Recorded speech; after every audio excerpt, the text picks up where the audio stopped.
Bale, agian bai. Bueno, hemendik egingo dut. Bueno, kaixo egunon. Mila esker etorri zareten guztiei eta streaming bidez jarraitzen ari zaretenei. Gaurkoan hemen bildu gara funtzio publikoan sartzeko hautaketa prozesuan sartzen diren hizkuntza eskakizunen inguruan bildu diren epai berrien harira.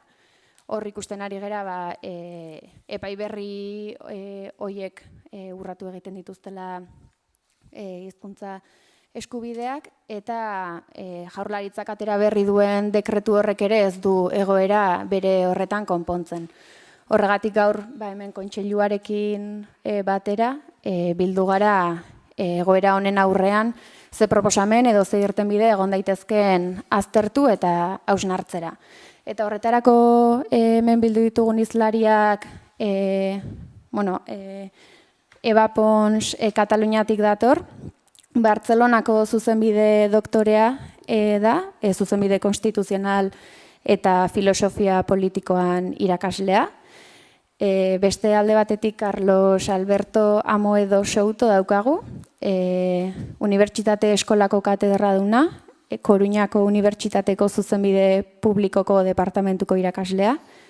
Eta azkenik Inigo Urrutia daukagu, EHUko administrazio zuzenbideko irakasle agregatua. Eta Txillardegi Gogoetagunearen eskariz EAen pairatzen ari den higadura legegintzatik erantzuteko premiazko neurri batzuk proposatuko dizkigu amaieran. Eskerrik asko. Egunon guztioi, eskerrik asko etortzeagatik eta eskerrik asko kontseiluaren izenean Telesforo Monzon laborategiari abagune hau hizketarako, kontrasteerako, gogoetarako eta proposamenak egiteko abagune hau, eremu hau sortzeagatik. Ez dute zer berririk esango, baina nik uste dut momentu honetan larritasuna konpartitzea importantea dela. Batetik larritasuna konpartitzea eta bestetik aurrera egiterako bidean urratsak emateko garaia dela. Uste dut hemen gauden guztiok badakigula, eta ziur aski pantailaren beste aldean begira dauzkagun gehienek ere hala iritziko diotela. Azken boladan euskararen aurkako, eta euskararen aurkako esateak esan nahi du euskal hiztun komunitatearen aurkako, hau da pertsona zehatzen, gorputz zehatzen aurkako, oldarraldi bat bizitzen ari garela. Oldarraldi horrek dudarik gabe erro luzeak, aspaldikoak eta sakonak ditu, baina dudarik gabe ofentsiba euskarafobo eta erreakzionario honen adierazpen bortitzenetakoa oldarraldi judiziala da. Izan ere, oldarraldi judizial honen ondorioak jada sentitzen ari gara, ikusten ari gara, ukigarriak dira, eta gainera honela segitzen badu ukigarritasun hori sekulako zama bihurtuko zaigu, epe ez ertainean, laburrean esango nuke, euskararen normalizazioan eta hizkuntz eskubideen bermean aurrera egiteko. Epaiak bata bestearen atzetik datoz, bata bestearen atzetik ari dira baliogabetzen euskararen normalizaziorako hain tresneria garrantzitsua den politika publikoak egiteko esparrua, epaiz-epai, jurisprudentzia sortzen ari da. Egoera diodan bezala larria da, epe ertainera genituen edo gauzagarriak ziren egitasmoa asko, gero eta zailago bihurtzen ari direlako, ezta? Esate baterako, kontseiluak badauka, gehiengo sindikalarekin landutako proposamen bat duela 2 urte, posible egiten zuena 15 urteko epean administrazio publikoa euskalduntzea eta benetan euskararen normalizaziorako behar duen trakzio izatea eta hizkuntza eskubideen bermerako behar den neurrian jartzea. Orain gertatzen ari den honekin guztiarekin, 15 urteko itxaropen edo aukera hori ere ja murrizten ari gara. Ez da denbora galtzen ari garela, baizik eta denbora kontrara datorkigula. Beraz, larria da alde horretatik, eta larria da baita ere abagune orokorra aintzate hartuta. Mundura begira jarri, hau ere askotan esaten ari gara azken boladan, euskalgintza osoa esaten ari da gainera. Nola euskararen eta orokorrean hizkuntza minorizatu guztien testuingurua gero eta zailagoa dela, hiperglobalizazioak, digitalizazioak oso kinka larrian jartzen gaitu, ez bakarrik hizkuntza minorizatuak, hiztun kopuru gutxikoak, hizkuntza txikiak ere, bai? Eta aspalditik esaten ari gara, jauzi bat behar dela hizkuntza politiketan, jauzi sendo bat, eta justu hori eskatzen ari garenean kontrara dator, ez, guztia. Beraz, larrialdian jarriko nuke azpimarra. Baina larrialdian azpimarra jartzea ez errez esatea bezalakoa da askotan, ezta? Eta horregatik, eta hau da pixka bat mintegi honen helburua, lehen aipatzen nuen aurre egitetik aurrera egiteko bidean zer egin ote daitekeen aztertzea, pentsatzea eta proposatzea da. Gaur hemen gertatuko denaren helburua. Eta horretarako badakartzagu beste bi eredu, Kataluniakoa eta Galiziakoa, zerrikasiak emango dizkigutenak, eta badakargu baita ere guretik, zehazki Hego Euskal Herritik, Hego Euskal Herriko begiradatik egindako proposamen bat. Beraz, besterik gabe, adituei emango diegu hitza. Eba, nahi duzunean. Te necesitaría un poco el ordenador. Un poco, porque si no, no lo veré. Gracias. Y el mando. Ahí. Sí. Bueno, eskerrik asko, gracias por la invitación. Eskerrik asko eta mila esker gonbidapenagatik. Voy a exponer un poco la cuestión Lehenik eta behin, que trata el seminario gaurko sobre la mintegi capacitación hau lingüística kokatu nahi nuke. en el ámbito de la función pública y haré alguna referencia a la contratación pública también, pero antes querría hacer algunas Hasteko, lehenik eta behin, consideraciones generales sobre nuestro gai marco orokor lingüístico. batzuk aipatu nahi nituzke, gure esparru linguistikoa, hizkuntza esparruaren inguruan. Lo primero que quiero decir es que es una regulación que se ha mantenido muy estable a lo largo de todo el tiempo. Denboran zehar, eta besteak beste referentzia egingo diet azken proiektu batzuei izan ere, atzo eta erenekun hartutako erabakien baitan, ez dakit zein norabide hartuko duen honek, baina badakigu hildo beretik joko dutela. Izan ere, Kataluniako autonomia estatutuak jasotzen du katalana, Kataluniako hizkuntza, berezko hizkuntza dela, eta bertako administrazio publikoan erabili beharreko hizkuntza dela. Kataluniako administrazio publikoak aipatzen ditugunean eta estatutuan erredakzionatuta behatzeta dagoen moduan bertan aipatzen dira unibertsitateak, administrazio eta beste instituzio batzuk. Eta horrez gain, berezko hizkuntza izateak, hainbat kontu barne hartzen ditut batetik identitate arloa, baina bestetik ohiko erabilerako hizkuntza izan beharko luke horren arira katalanak gure administrazioan. Eta horrela biltzen da gure hizkuntz politikako legean 1998tik aurrera. Bertan adierazten da katalana dela Kataluniako instituzioetan erabiliko den hizkuntza. Ez da hizkuntza bakarra, baina bai ohiko erabilera izan behar duena. eta ohiko erabilera hori bermatuta zegoen estatuten inguruan egindako epai batetik izan ere, bertan adierazten da ohiko erabilerako edo ohiko hizkuntza izango dela Katalunia, horrek gaztelaniari eraginik edo eragin negatibotik izan gabe.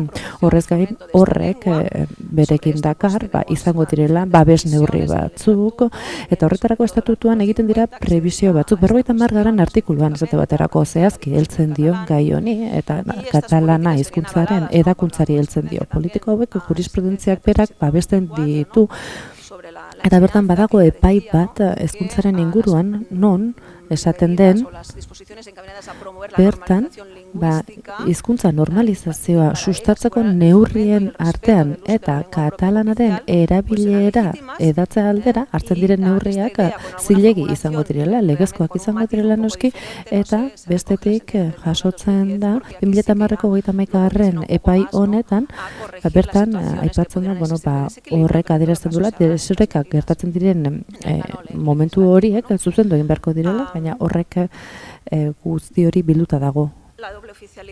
Horrez gain, koofizialtasuna edo ofizialtasun bikoitzara estatutuak jasotzen du, eta ofizialtasun horrekin lotzen da katalana edota gaztelania hizkuntza edo komunikaziorako hizkuntza gisa kontsideratzea. Herritarrekin izango dituzten harremanetan. Administrazioa begiratzen badigu eta hemen ere zertzela orokorrak emango ditut, denbora gutxi daukagunez hildo orokorrak aipatu baino ezin dut egin tamalez, baina hizkuntza eskubideak aipatzen ditugunean esparru bat zehaztu behar da, eta bertan ezarri behar da hizkuntza hauek erabilera administratibo ere izan behar dutela. Ezinbestekoa da, gero aipatuko ditut horren erreferentziak izan ere, administrazioan erabilera egiten ez bada eta horrek erabilera ohikoa ekartzen ez badu, ezingo ditugu gure hizkuntza eskubide horiek baliatu. Hizkuntza eskubideak era berean bertako langileen gaikuntza ere barne hartzen du, administrazio publikoko edo funtzionarioen gaikuntza barne hartzen du. Eta horretarako, hau da, bertako administrazio lan egiten dute langile horien gaikuntza bermatu beharra dago. Ofizialtasunak beraz, hor dauzka eskubideak eta gaikuntza barrean eta erabilera. Gure kasuan, berezko hizkuntza den einean horrek erabilera batzuk dakartza. Eta katalana erabili beharko litzateke defektuz, berez, ez lehentasunez, baina bai, berez, eta gainera, babeserako politika publiko horiek ere sustatu beharko lirateke. Kataluniaren kasuan, lege esparrua, administrazioan lege esparrua zehaztua da, eta arautzailea da, eta bertan agertzen da, bertako hiztunen eskubideak babestu nahi direla, eta horrez gain, okzitaniera eta katalana ere babestu egingo direla. Hemen kontuan hartu behar da, gure bailaran, aran bailara honetan, okzitaniera ere berezko hizkuntza dela. Eta, beste ofizialtasun bat dauka hizkuntza honek, baina funtzio publikoari begira, funtzio publikoko araudian ezartzen zaio bailaran, arango bailara honetan. Beraz hemen badago beharrizan hori, eta okzitanierari ere, esparru arudi bera egokitzen zaio. Eta horrez gain, generalitateen baloratu egiten da okzitaniera bertako hizkuntza edo aranez hizkuntza hori. Beraz, esparru arautzaile honek bertako herritarrentzako bermatzaile izan beharko luke. Eta horrez gain, oinarritzat hartzen du generalitateen eskuduna dela bertako administrazioetako araudia zehaztea. Eta hemen ere garrantzitsua izan ere badaukagu estatuaren administrazio periferiko hori, non erabilera ezberdina ematen zaion, eta bertan katalanaren hizkuntzaren erabilera oso txikia den. Eta bertan, badakigu periferiako administrazioetan erabilera ezberdina dagoela eta esparru ere aldatu egin daitekela. Gure araudiak gero zehatzago sartuko naiz, baina aitortzen du hizkuntzagatiko ez diskriminazio printzipioa eta baita hiztunek hizkuntza hautatzeko daukaten eskubidea ere. Hau da, erabilera hizkuntza eta harrera hizkuntza gisa bermatu behar dira gure hizkuntzak, eta hori horretarako 6.2 artikulua dauzkagu, estatutuan ere badaude beste bat artikulu, eta hala eta guztiz ere hau guztia neurrian hartzen eta bertako printzipio daude. Gure hizkuntz eskubideen berme horrek, esan nahi du, bertako komunikazioak eta notifikazioak katalanez eman behar zaizkiela hala eskatzen duten herritarrei. Hori araudiak berak dakar. Hau da, beraz, esparru orokorra, eta hau izango litzateke katalana hizkuntzaren erabilera, doiko hizkuntzaren erabilera gure instituzioetan. Hor daude hizkuntz politikako artikuluak, eta baita bertako prozedura administrazioak katalanez izapidetzeko behar izana ere, baldin eta herritarrak hala eskatzen badu. Hau da, normaltasunak edo normalizazioaren barruan bertako izapideak katalanez tramitatu beharko lirateke gure administrazioetan. Esparru honek era berean bere 11. artikuluan zehazten du hautaketa prozesuetan bertako administrazioko langile, bai tokiko, bai lekuko edo inguruko administrazioetan hizkuntza aitortu behar dela. Eta horretarako gaitasuna agertu behar da, bai idatziz, bai ahoz, bertako lanpostuaren lekuko eskakizunen arabera. Hori hizkuntz politikako legeak zehazten du, eta beraz, ohiko irizpidea izaten da hori zehaztean. Eta beraz, plazaren araberako funtzioen arabera ezarri behar dira bertako hizkuntz gaitasunak. Horretarako dekretu bat dago, eta honek agertzen du bertako legedea zen izango da, eta zein den funtzio publikoko legea. Eta funtzio publikoan gehiago sartu aurretik, aipatu nahi nuke administrazioak ez daudela. Hasieran aipatu ditudan normalizazio politika horietatik at. Izan ere, katalana hizkuntza edatzeko behar hori administrazioan barruan ere martxan jarri behar da. Eta beraz administrazioak berak bermatu behar du politika publiko hori, eta gure hizkuntzen katalanaren eta oksitanieraren sustapena barnetik ere egin behar da. Hau da, ezin dugu hizkuntzaren babesa hitz egin administrazioak alde batera utziz, izan ere administrazioa privilegiatua den esparru bata eta bertan ere sustatu behar da katalanaren ezagutza eta erabilera. Eta hori kontuan hartu da beti. Hori kontuan izanik, ikusi da, bertako eskubideak arautzetik haratako, administrazioan sustapena egite horrek ere asko eragin duela bertan. Katalana, besteak izan ere, ez administrazioan hizkuntza bakarraren erabilera sustatzen, hori ez da inoiz publikatu, horren arrazirik ez da agertu, baina ikusi da, tokiko administrazioa bakarrik katalanez mintzo den, tokikoa 1,57 izaten da gutxi gora bera, eta hau da, gutxi gora bera, erdia elebiduna edo izango litzateke gure generalitateko administrazioan. Eta hau, erabat aldatzen da, periferiako administrazioaz hitz egiten dugunean Kataluniako lurraldean. Baina, honek guztiak adierazten du katalana ez dela erabiltzen den hizkuntza bakar administrazioan. Entonces, vamos al tema de la capacitación. Gaikuntzarei ekingo diogu orain, izan ere, bertako langileen gaikuntza akreditatu eta bermatu behar da. Eta horretako administrazio publikoko lanpostuetarako akzeso edo sarbide horretan berbatu behar da. Eta horre ezin ditut denbora honetan xetasun guztiak eman, baina oinarritzen duka hizkuntzaren ofizialtasuna, horrezken hizkuntzaren erabilera ofiziala, berezko hizkuntza izateak modulatzen duena, eta baita herritarren hizkuntza eskubideak bermatzea ere. Beraz, hor daukagu gure esparrua erabilerak eta eskubideak zehazten dituna. Guk behintzat horrela ulertu dugu, eta gaikuntza hau azkenean erabileraren eta ofizialtasun horren ondorio bat da. Katalanaren erabileraren ondorio bat da. Bertako hiztunen hizkuntza eskubideena. Eta horrez gain, badago epai bat, non aipatzen den, katalanaren gaikuntza gehitu behar den bertako merituetan eta gaikuntzetan. Horrez gain, 2011 garren epaiak ere, hor zalantzan jarri zen, katalana jakiteko behar izan hori, baina zehazten da, funtzio publikoa sartzen dela konstituzio esparru horren barruan, eta beraz, epai honek etzion eragin zuzenean gaiari. Aipatu dut lehendik ere, hau guztia hezkuntza politikak zehazten duela, bat 97ko legean bertan funtzio publikoa erabakitzen da, tokikotasuna, eta gero hemen utziko dizkizu eta referentzia guztiak PowerPointean behar izan gero. Baina gero badago beste dekretu bat, eta honek unibertsitatei eragiten die bereziki eta unibertsitateko hizkuntza erabilerari. Eta hemen ere kontuan hartzen da. Horrez gain, tokiko esparruan ere legediak eta bertako tokiko administrazioa ere biltzen dira. Zer dio oinarrizko, araudionek oinarrizkoa bintzat Katalunian, bertako 42 artikuluak dio, 103 artikuluan zehaztutako meritu eta gaikuntzaren arabera, administrazioa bere langileak objektibotasunez hautatzen dituela eta selekzio prozesu horretan katalanaren ezagutza balioetsi behar dela. Beraz, hau dagoeneko funtzio publikoko legeak jasotzen du.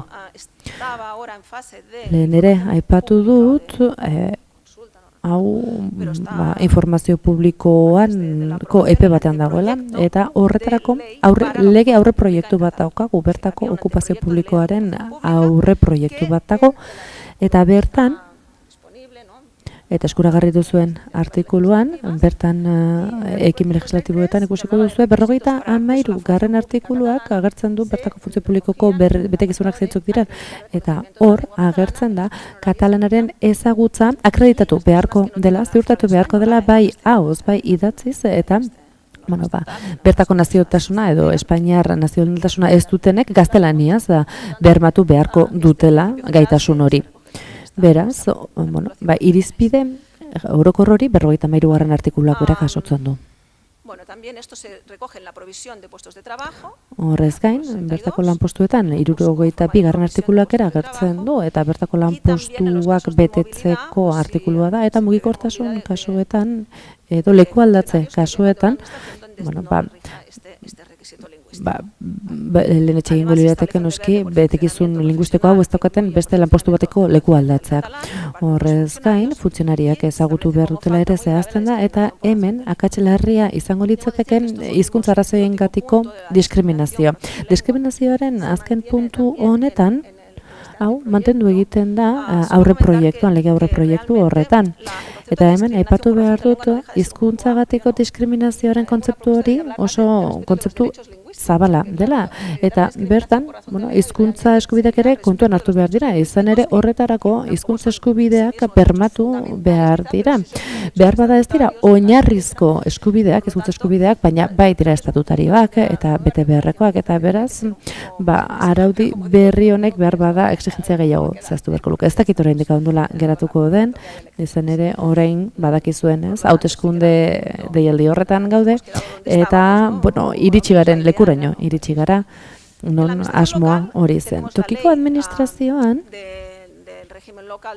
daukagu bertako erregimea 2003 legea dena, eta bertan ikusten baduzue, printzipio bera kontu hartzen dira, eta bertako bailarari ere deitzen dio, agertzen dira, eta bertako tokiko beharrizanak erantzutera eta betetzera bideratzen du. Horrez gain, 161/2002 dekretua ere badugu, eta bertan zehazten da zein diren bai hizkuntza akreditatzeko moduak, eta 92tik aurrera gure bigarren hezkuntzako irakaskuntza gaiak C1 eskatzen du. Hau da, hizkuntza gaitasuna bermatu egin behar da irakaskuntzan, guretzat hori ere oso garrantzitsua da. Izan ere, batez ere bigarren hezkuntzan arazoak izan ohi dira erabilerari dagokionez. Horrez gain, ezagutza ziurtagirietan, hau da, katalaneko tituluak ere eskatzen dira, eta hirugarrenez, bai irisgarritasun, bai data hau, honen aurretik ezagutzerik ez duten pertsona horietzat, hau, behar izan hori aplikatu egiten da. Hau, plaza guztietan aplikatzen da hizkuntza betekizun hau. bueno, entonces, perdonad, sí, ¿cuál es el nivel? Baina zein da eskatzen den maila bertako 12. artikuluan eta eranskinean, hemen ez dut agertu, baina normalean C1 da hizkuntza eskakizuna, hori izan nahi da ohiko hizkuntza eskakizuna.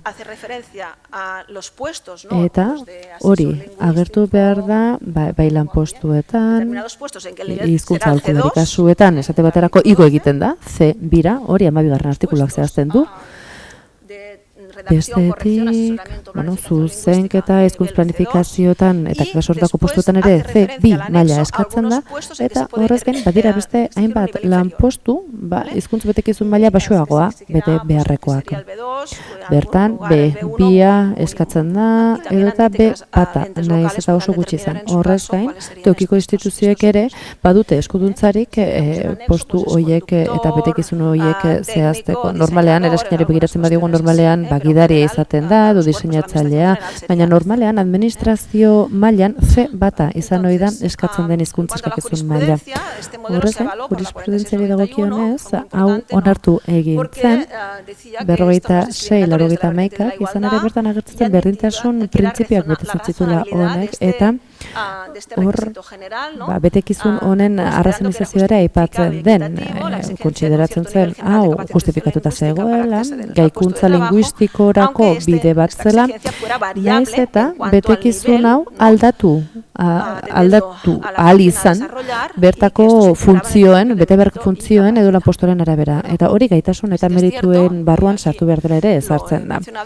Hemen ere aipatu dut hor badagoela, ondorengo epai bat ez zion Kataluniari eragin, bezik eta Balear uharteetan, eta nahiko berezia izan zen kasua, izan ere hor botu partikularrak eragin handia izan zuen, eta bertan agertzen zen funtzio publiko batzuetan, uharteen kasuan, ez zela beharrezkoa izango, baina honek agertzen zuen era berean zeintzuk diren ohiko erabilerak eta zeintzuk diren bertako eskubideak. Izan ere bertan agertzen da, ezin da berezko hizkuntza sustatu salbuespeneko legedi hauekin, hori argi geratzen zen. Entonces, bueno, como he dicho, esta jurisprudencia, aunque exige esta paridad, no ha afectado jurisprudentzia honek nolabait parekotasuna eskatzen du, baina ez dio eragin bertako ezagutzea, izan ere badute betekizun bat horretarako.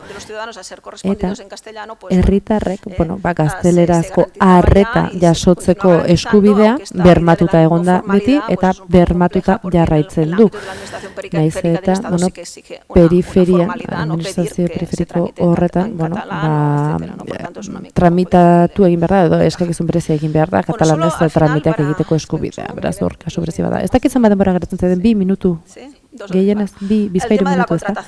Kontratazioari ekin diot, beraz. Administrazio kontratazioa eta hezkuntza hemen adituak ditugu, beraz ez naiz ni gehiago sartuko, baina gutxiko eta beraz zertzelada batzuk emate aldera, Katalunian ulertu da gure ohiko kontratazio publikoko irizpideen barruan, eta hauek Europako zuzentarauak berak ere babesten ditu, eta ez die kontra egiten estatuko legedia, eta bertan badaude klausula linguistikoak, hau oso ondo ulertu da Katalunian.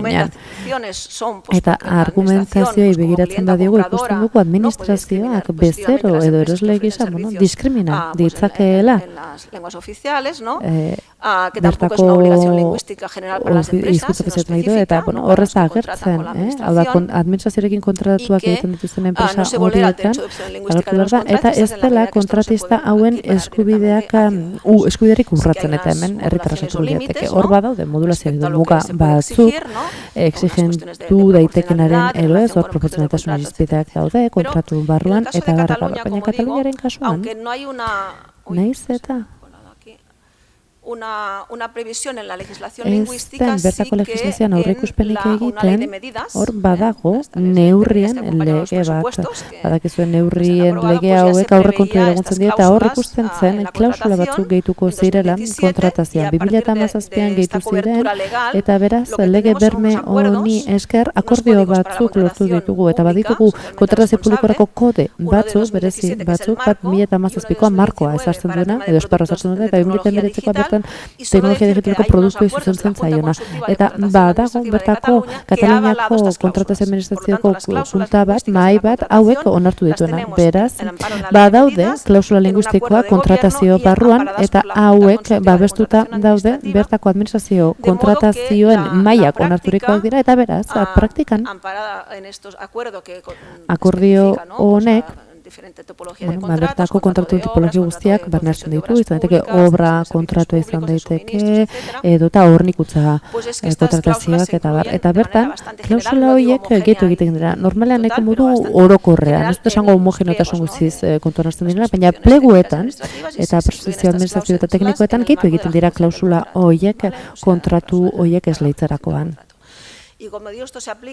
Hau guztia aplikatu egiten du bai txanitatek, bai toki mailan ere aplikatu egiten da, eta honen inguruko interesik bazen dute, Gironako udalak, esate baterako, bertan, badako hizkuntz gaietarako zinegotzi bat, eta hor akordio batzuk egin dira, klausula hauek kontratu guztietan aplikatzen, edo Gironako udaleko kontratu guztietan aplikatzen direla bermatu alizateko, eta hau normaltasun osoz aplikatzen da. Eta hori da, nik eman nahi nizuen ideia hau aplikatzen ari da, hizkuntza klausula horiek aplikatzen dira, eta ez da gatazkarik sortu, ez zalantzan jarri, hori inondik ere. Eskerrik asko zuen arretagatik, besterik ez nire aldetik. Eskerrik asko, Eba. Behar bada galderak bukaeran egingo ditugu, edo...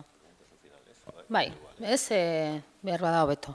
Bale, Carlos, nahi duzun, bai. A ver. O si no, igual nos cambia, sí. O si no me cambio de... Sí, eso, sí. Si no te importa, va a ser más rápido.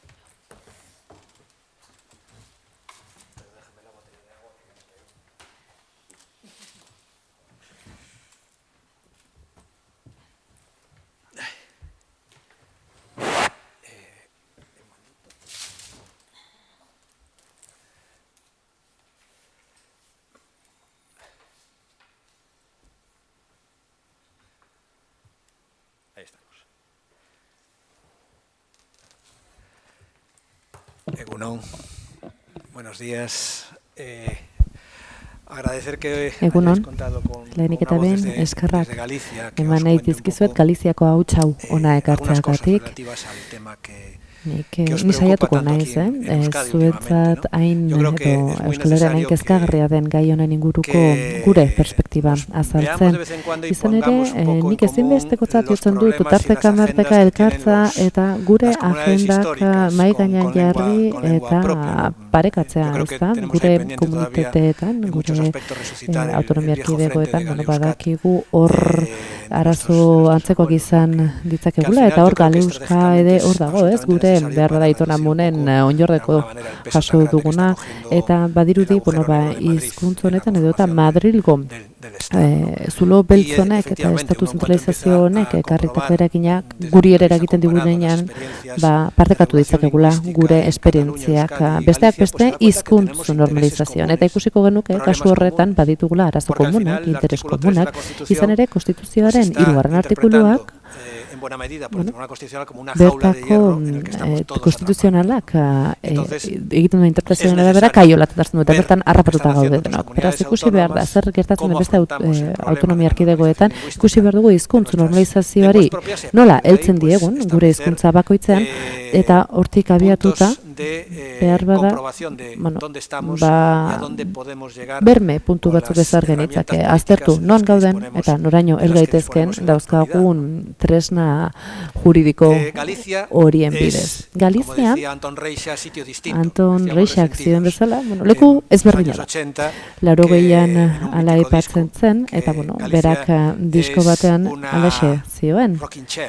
esate zuen era berean, Galiziarrok intxe erredokulunka bat zela, eta, gogoratzen ez 80ko hamarkadako bide horrek, Palestinako bandera agertzen zuen horrek, erabat hunkitzen gituela, baina badirudi, batzuetan atzera egiten dugula, eta atzera egiten dugula, sentitzen dugun horretan badirudi, aurrera bultzatzen gaituztela, eta joan etorri horretan gaude, kulunkan, eta badirudi ez garela mugitu azken 40 eta piko urte hauetan, baina interesgarria da izan ere aztertu behar da nola komunitate historiko batean, berezko identitatea duenean, ez dago identitario oso nabarmenak dituenak nola eskuin regionalista bat dagoen indarrean, frankismoaren ondorengo dena, eta guk pazientziaz egin behar diogu aurre egoera horri, eta pentsatu behar dugu, Fredi Barne, Franco, Rajoy eta Feijóo ere Galiziakoak dira, eta hori gainean eman beharreko arlauza handia da,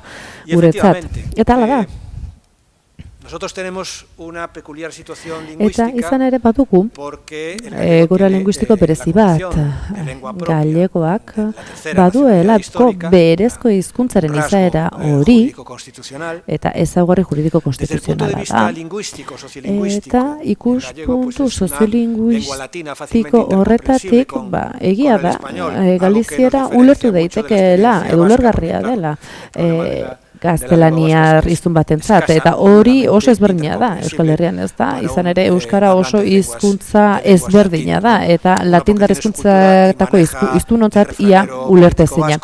Eta beraz, horretzate gogoratzen ez, presoak kalera, administria osoa esaten zuten horretan, hor dezifratu nuenik non zegoen, nik hori erabat ulertezina zen horretan, ez nuen, inondik inolako konotaziorik. Eta hori, kontestu batean behar bada uler daiteke, baina kontesturik gabe ez dakizu nondik nora datorren.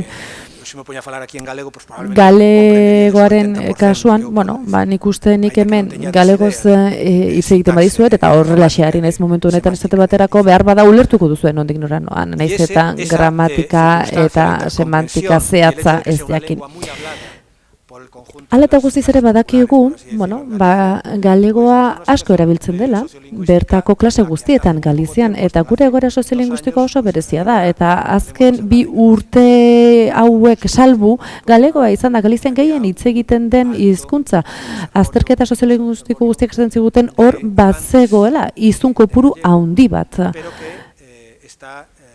Eta, baina, hiztun horiek gutxitu zijoa zela. Izan ere, 50ko hamarraldira arte, nahiko egoera sozioekonomiko egonkorra geneukan, eta hor, bagenuen tradizio luze bat, baina ekonomia modernizatuz joan den einean, 50-60ko hamarkadetatik aurrera diglosia prozesua gero eta indartuagoa izan da, eta gure hiztunak galtzen ari gara etengabe. Batez ere gazteen artean, jakinik gazteak direla gure gizartearen etorkizuna hau larritzat jotzen dugu, eta badakigu, adinekoenak diren pertsonak, batez ere Orense eta Lugo probintzietan asko hitz egiten dute, eta bitxia bada ere, eurak dira PPren bozkatzaile nagusiak, eta badirudi ez dutela hizkuntza galeren pertzepzio hori. Gauzak horrela, azken 40 eta piko urte hauetan, kontserbatzaileak izan dira indar politikoak izan ditugu, indarrean, Aliantza Popularra, Alderdi Popularra, eta nolabait eiek euren neurrira modifikatu dute gure hizkuntza normalizazioaren paisaia hori. Hala eta guztiz ere, 80ko hamarkadatik aurrera, Alderdi Popularrak ikuspegi aurrerakoiagoa zuela, esatera usartuko nintzateke oraingo egoerarekin konparatuz gero. Adibide bat emango dizuet, hizkuntza normalizazioko legea, 83ko legea, oraindik ere indarrean dagoena, bera, baita gure hizkuntza normalizaziorako lege nagusia, eta bertan jasotzen da, bere bertsio originalean jasotzen da, hor badagoela galegoa ezagutzeko behar izan hori. Gero, 86ko sententzian ere aipatzen da, baina lege hori Aliantza Popularrak berak ere onartu zuen. Eta beraz kulunkan dabil, gure aulkia batzuetan aurrera, beste batzuetan atzera. Eta 88 urtean, beste lege bat onartu zen, eta bertan tokiko erakundeen erabilera arautzen zen, eta Galiziera hizkuntza ofizial gisa hartzen den bertan. Eta hortik aurrera, izan ditugu Fragaren 15 urteko legealdia, eta ondoren Alberto Núñez Feijóok egin ditu beste 5 urte eta beste 4 urte ere bai, jasan behar izan ditugu Rueda agintean dugula.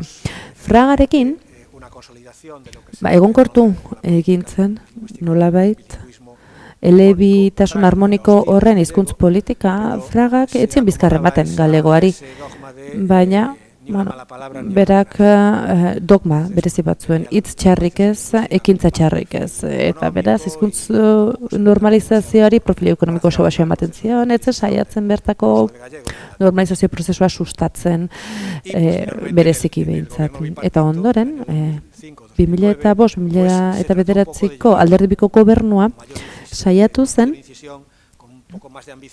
ambizio handiagoz bideratzen normalizazio hori, eta garai hortan erreakzio bat izan zen, neoliberalismo linguistikoak erreakzionatu egin zuen, eta gaur-gaurkoz oraindik ere haren presentzia nabari dugu. Eta nabari dugu bereziki hizkuntz normalizazio prozesu horretan. Diapositiba honetan agertzen dizkizuet zeintzuk diren gure arau nagusiak, gure erregimen juridikoa ezartzen dutenak. Galegoaren erabilera bertan arautzen da, eta hildo nagusia begiratzen badiegu ez dira ezberdinak zuenarekin edo Kataluniakoekin konparatzen baldin baditugu. Estatutuko arau honek eta 83ko normalizazio hizkuntzak eta tokiko administrazioko 88ko lege honetan, ez zegoen nolabait kontrakotasunik galegoari begira eta ez deskonfiantzarik ere, eta beraz mantendu ahal izan dira arau hauek. Horrez gain, azken momentuan, Fragaren legegintzaldean normalizaziorako beste lege hori 2004koa, bertako indar politiko guztiek adostua eta onartua izan zen, baina ez da betetzen. Izan ere ez dugu gaur-gaurkoz jarraitasunik izan edo perspektiba koherenterik mantendu hizkuntz normalizazioan azken urte hauetan guztietan. Os voy a poner en esta presentación un poco 4 ejemplos. Lau adibide emango dizkizuet aurkezpen honetan egoera nola dagoen uler dezazuen eta normalizazio hori, nola eraman den jakin ahal izateko. Adibide hauekin markatu saiatuko naiz zuek kokatzen eta bizi dugun momentua zer nolakoa den adierazten. Hor, batetik, enplegu publikorako sarbidea dugu, ebak ere egin dioni erreferentziarik. Horrez gain, zerbitzu publikoak emateaz ere hitz egingo dut, zein lehentasun duen galegoak berezko hizkuntza gisa. Horrez gain, Galiziako administrazioko kargu publikoek beren hizkuntza ahoz eta jendorrean erabiltzea, eta bestetik badazkagun normalizaziorako udal ordenantzen eremua ere. Eta behar bada azken honetan nabaritu dugu zuek orain bizi duzuen involuzio hori. Batez ere, hizkuntz profilen edo gaitasunen kontuan, edota, auzitegiak ematen dituen epai horien inguruan edo Euskadiko auzitegi gorenak ematen dituenet. Izan ere, guko batez ere udalei erreparatu diegu horretarako eta involuzio hori hor agertu zaigu udaletako hizkuntz normalizazioko ordenantzei begiratzen badiegu. Lehen, bertako herritarrek hizkuntza eskubideak dituzte eta hautatu dezakete beren lehentasunezko hizkuntzetan harrera jasotzea. Eta horretarako, noski, bertako funtzionariek edo langile publikoek ezagutza bat eta erabilera bat behar dituzte. Baina, zein eredu dugu guk hizkuntz gaitasun hori ziurtatu ahal izateko? Guk bi alderdiko eredu horretan, araudi baten bidez ezarri genuen, oposaketa edo hautaketa proba horietako bat edo gehiago galegoz egin behar zirela. Hau da, bertan, bermatu edo ziurtatu behar zela ahozko edota idatzizko gaitasuna. Zegoela, horretarako proba zehatz bat ezartzen genuen arudian. Eta honek eztabaida sortu zuen Alderdi Popularrek esan zuelako guk, inposatu egiten genuela galegoa lanpostu horretara heldu nahi zuten hautagai hoiei. Eta indarrea lege egintzaldia hasi zutenean, bertan Alberto Núñez Feijóok onartutako, edo Xuntara itxizena onartutako lehen arauetako bat, hizkuntz gaitasun hauen ezagutza bermatzeko puntua izan zen. Eta beraz, momentu honetan ez da inolako azterketarik egin behar galegoz. Guk ziurtagiri bat aski dugu, hizkuntz ziurtagiri bat aski dugu, gure hizkuntz gaitasuna bermatzeko. Batetik laura doazen ziurtagiriak dauzkagu, eta normalean laugarren profil hori eskatzen da, eta bertan da batxiergoa galegoz egin duten izunak izango litzateke, gero 5. maila bat ere badaukagu. Beraz, sarbiderako betekizun hori ziurtagiri bat, eta ziurtagiri hori ia mundu guztiak dauka. Segundo tema. Bigarren gaia, zerbitzu publikoak emateko koofizialtasuna da, eta bertan, Galiziaren lehentasuna azpimarratu nahi genuke, ez da, berezko hizkuntza gisa, baina hemen daukagun araudia nahiko aurreratua dela esango nuke, gure hizkuntz politika edo Alderdi Popularraren hizkuntz politika kontuan hartuta. Eta beraz berriro ere kulunkan hasten gara. Hor badago dekretu politiko bat, eta bertan irakaskuntzako hizkuntzaren erabilera agertzen da. Hor dago dekretu bat, eta horren harira Alderdi Popularrak bere kanpaina egin ondoren, 79/2010 dekretua atera zuen unibertsitatez kanpoko irakaskuntzako eleaniztasuneko, eta bertan 100koak aldatu zituen, eta 100 bat eman zion ingeleseko irakaskuntzari berari ere. Dekretu honek bere 3. artikuluan arautzen du dagoeneko bazegoen arau bat, non galegoaren erabilera ohikotasunez hartzen den eta sustatu egiten den hezkuntza zentroen barruan. Arau honek, inpugnatu egin zuten, erreakzionarioek, eta hor Galiziako kontentzioso administratiboko aretoak esan zuen hau erabat konstituzionala zela, 2 epaietan, 2007koa bat eta 2022koa, beste bat, hor dauzkazue erreferentziak inorko kontsultarik egin nahiko balu. Legearen 38. artikuluak eta bertako hizkuntz kalitatea bermatzen duenak, hor agertzen da, zerbitzu publikoen kalitatea eta administrazio ona bermatzeko artikulu bat da, inork ez zuen lakorik espero, baina bertan aitortzen da galegoa izango dela lehentasunezkoa hizkuntza zerbitzu publikoko administrazio hauetan, eta hau oso interesgarria da. Izan ere, 2010 sententzian dagoeneko agertu zen, eta hau, hala eta guztiz ere, txertatu zen artikulu hau lege barruan, eta ez du inpugnaziorik jaso, 2015an Moncloan zegoen Raxoi jauna, eta ez dakit, ez da inolako kontraesanik sortu, behar bada, garai horretan. Baina, hau indarrean dago, eta martxan dago, hau txertatu zenez, Alderdi Popularrak ala nahi zuzelako, baizik eta transakzionatu egintzelako, bertako traminizazioak benegako emendakin gisa. Eta honek, bertako xuntako zerbitzu juridikoak onartzen, eta hor dago, onartu da, eta indarrean. Bertako kargu publikoen Galiziaren ahozko erabilera da Galiziako politikako dogmetako bat. Izan ere bertako eragile politiko guztiak Vox izan ezkik, eta behar bada horregatik Voxek ez du ia ez da lortzen, denek galegoz hitz egiten dute. El Caballero eta baita Alderdi Popularreko erreakzionarioenek ere saiakera hori egiten dute. Guk bipartituan egin nahi izan genuen hau irizpide etiko bat gisa hartu eta lege batera eraman, 4/2006 legera eraman genuen. eta, bueno, bertan sartu ginen, eta hor gure arriskuak hartu genituen, ez da hori txertatzekoan, behar bada konstituzionalak hau anulatu zezakelako, baina hori kontuan izanik agertu genuen, bueno, bertako administrazioko goi kargudunek printzipio etiko eta jortako printzipioa jaso behar dutela, eta beraz Galizia erabiliko dutela. Hau eta jatziz, herritarrekiko harremanetan. Hau erabili zen, bertako xuntan, eta gero, erreferentzia hau, galdu egintzen, eta gardentasun eta gobernu onari buruzko legeak indargabetu egin zuen erreferentzia hori, inolako erreferentziarek egin gabe beren arrazoien esposizio horretan. Beti esan ohi dut nik normalean lege hauek ez direla bat ere garranak izaten. Eta azken lagina da, azken gaia, hizkuntza normalizaziorako udal ordenantzak dira.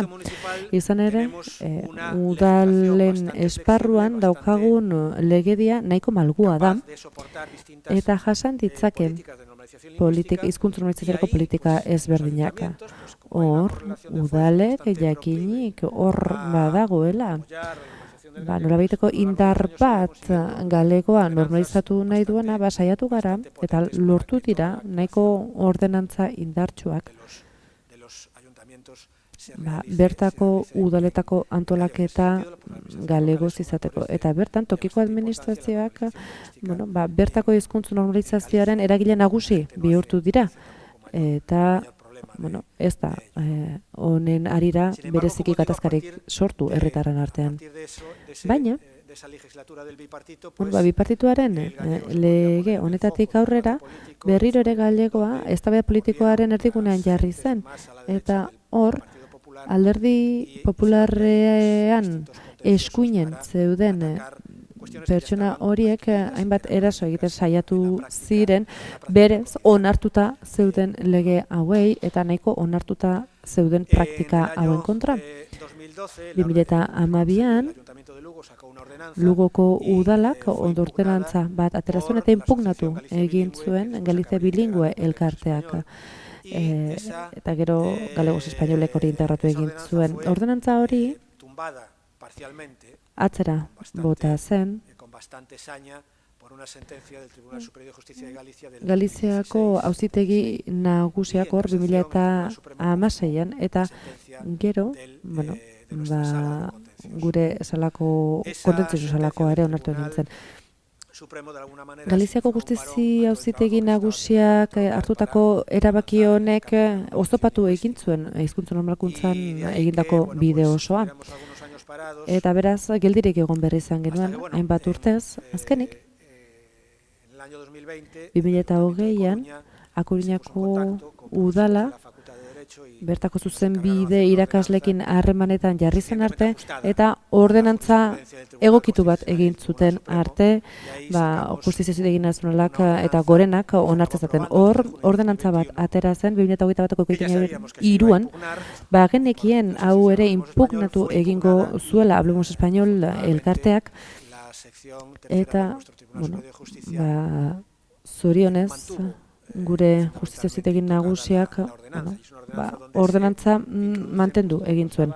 Bertan, txertatzen dira kontratazio arloko aurrerapauso guztiak eta enplegu publikoko betekizun guztiak. Uste dut egunean dagoen ordenantza bat dela eta bertan kontuan hartu direla betekizun horiek guztiak, eta gainera kontuan hartu dugu hauek atzera ez botatzeko. Oraindik ere, Galiziako azken epaien zain gaude, behar bada tramitera joko duelako, kasazio bidez, baina genekien ez arlo hau polemikoa izango zela, 60 orriko sententzia bat atera zuen gure auzitegiak nolabait bidea oztopatzeko auzitegi gorenari, eta ez dezan udal ordenantza hau anulatu. Izan ere, gu saiatu ginen, hau inkonstituzionala izan etzedin, eta ez herritarren eskubideak urra etzi izan. Izan ere, zuzenbideak beti du, interpretaziorako margin bat, baina beti ere konstituzioaren parametroen barne. Eta hor itxaron beharko dugu zer dioen bertako konstituzio auzitegiak. amaitzeko, iruditzen zait, alderdi popularraren hizkuntz politika agortzen ari dela Galizian, eta hori argi agertzen da, ikusten dugunean bertako estatistika soziolinguistiko horiek dagoeneko agertu dutelako, gaztelaniaz mintzo diren hiztunak gehiago direla, galegoaz mintzo direnak baino Galizian, barkatu. Eta ikusten dugu guk hor genuen arrobi hori agortzen ari dela. Eta joerak horrantz joko duela. Beraz, behetik hasita, gizartetik hasita eta instituzioetatik ekinez guk gure ondarea babestu nahi dugu, identitate ondare hori, eta etengabe gogorarazten dugu bertako hizkuntz politika neoliberal hori, non ez den ezerrukitu behar, eta dena ondo doan, eta horrek bere mugak dauzkagala eta agerian agertzen ari direla. Horren ordez, gure esparru konstituzionala ikusteko beste bide batzuk berritugu eta birarmatu egin behar dugu juridikoki gure hizkuntz politika eta postua egin behar dugu galegoaren edo berezko hizkuntza hauen lehentasunaren aldeko apostua egin behar dugu. Badakigulako hizkuntza hauek prozesu diglosiko oso gogorrak bizi dituztela eta ezin dugula atzera egin, oso zaila da prozesu horietan atzera egin da zuek, zorte handia duzue, izan ere gizartea aldeko horretatik badaukazuek kultura handi bat eta horrez gain foru aldundiak ere badituzue eta zuen hizkuntz politika edo eskalduntze politika hori finantziatzeko iturri nabarmenak dauzkazue, baina guk 20 milioi euro dauzkagu autonomia erkidego guztian gure hizkuntz politikarako eta horrek ez du ezertarako ematen. Ez du ezertarako ematen. Xunta, pozarren dago, izan ere, aurrekontu horrekin ez du ambiziotsua izango den helbururik ezarri behar, ezin duelako. Azken batean ikusten ari gara, momentu honetan dugun horizonte politikoan, badaudela aukerak, baldin eta Madrid ez den eskuinaren esku geratzen, eta hor badaukagu aukerarik, berezko hizkuntza dauzkagun autonomia erkidegoak aurrera pausoak eman ahal izateko eta Espainiaren gainerangoak konbentzitzeko geure hizkuntzen defentsa ez dela inolako interpretazio irrazional bat, ez dela konstituzioaren irakurketa irrazional bat, biziketa dela azkenean, gure estatutuetan agertzen den hori betetzea baino ez dela. Eta azkenean, autonomia estatutu baten helburua da bertako identitate hori bestea. Eta ondorengo belaunaldi hori helaraztea. Eta hizkuntz politikarik egiten ez badugu, hizkuntz normalizaziorik egiten ez badugu ez dugu helburu hori lortuko. Por eso yo creo que actos como estos tienen que acabar. Hori kontuan uste dut, horrelako ekitaliak egiten dugunean aipatu behar dugula baina eta berrez. Ez da gora galeuska hori, hau da elkarrekin egin beharko dugu aurrerantzan ere arraun Espainia hori anitzagoa izan dadin eta beste batzuk ikusten duten posibilitate horiek zabalditzagun. Eskerrik asko.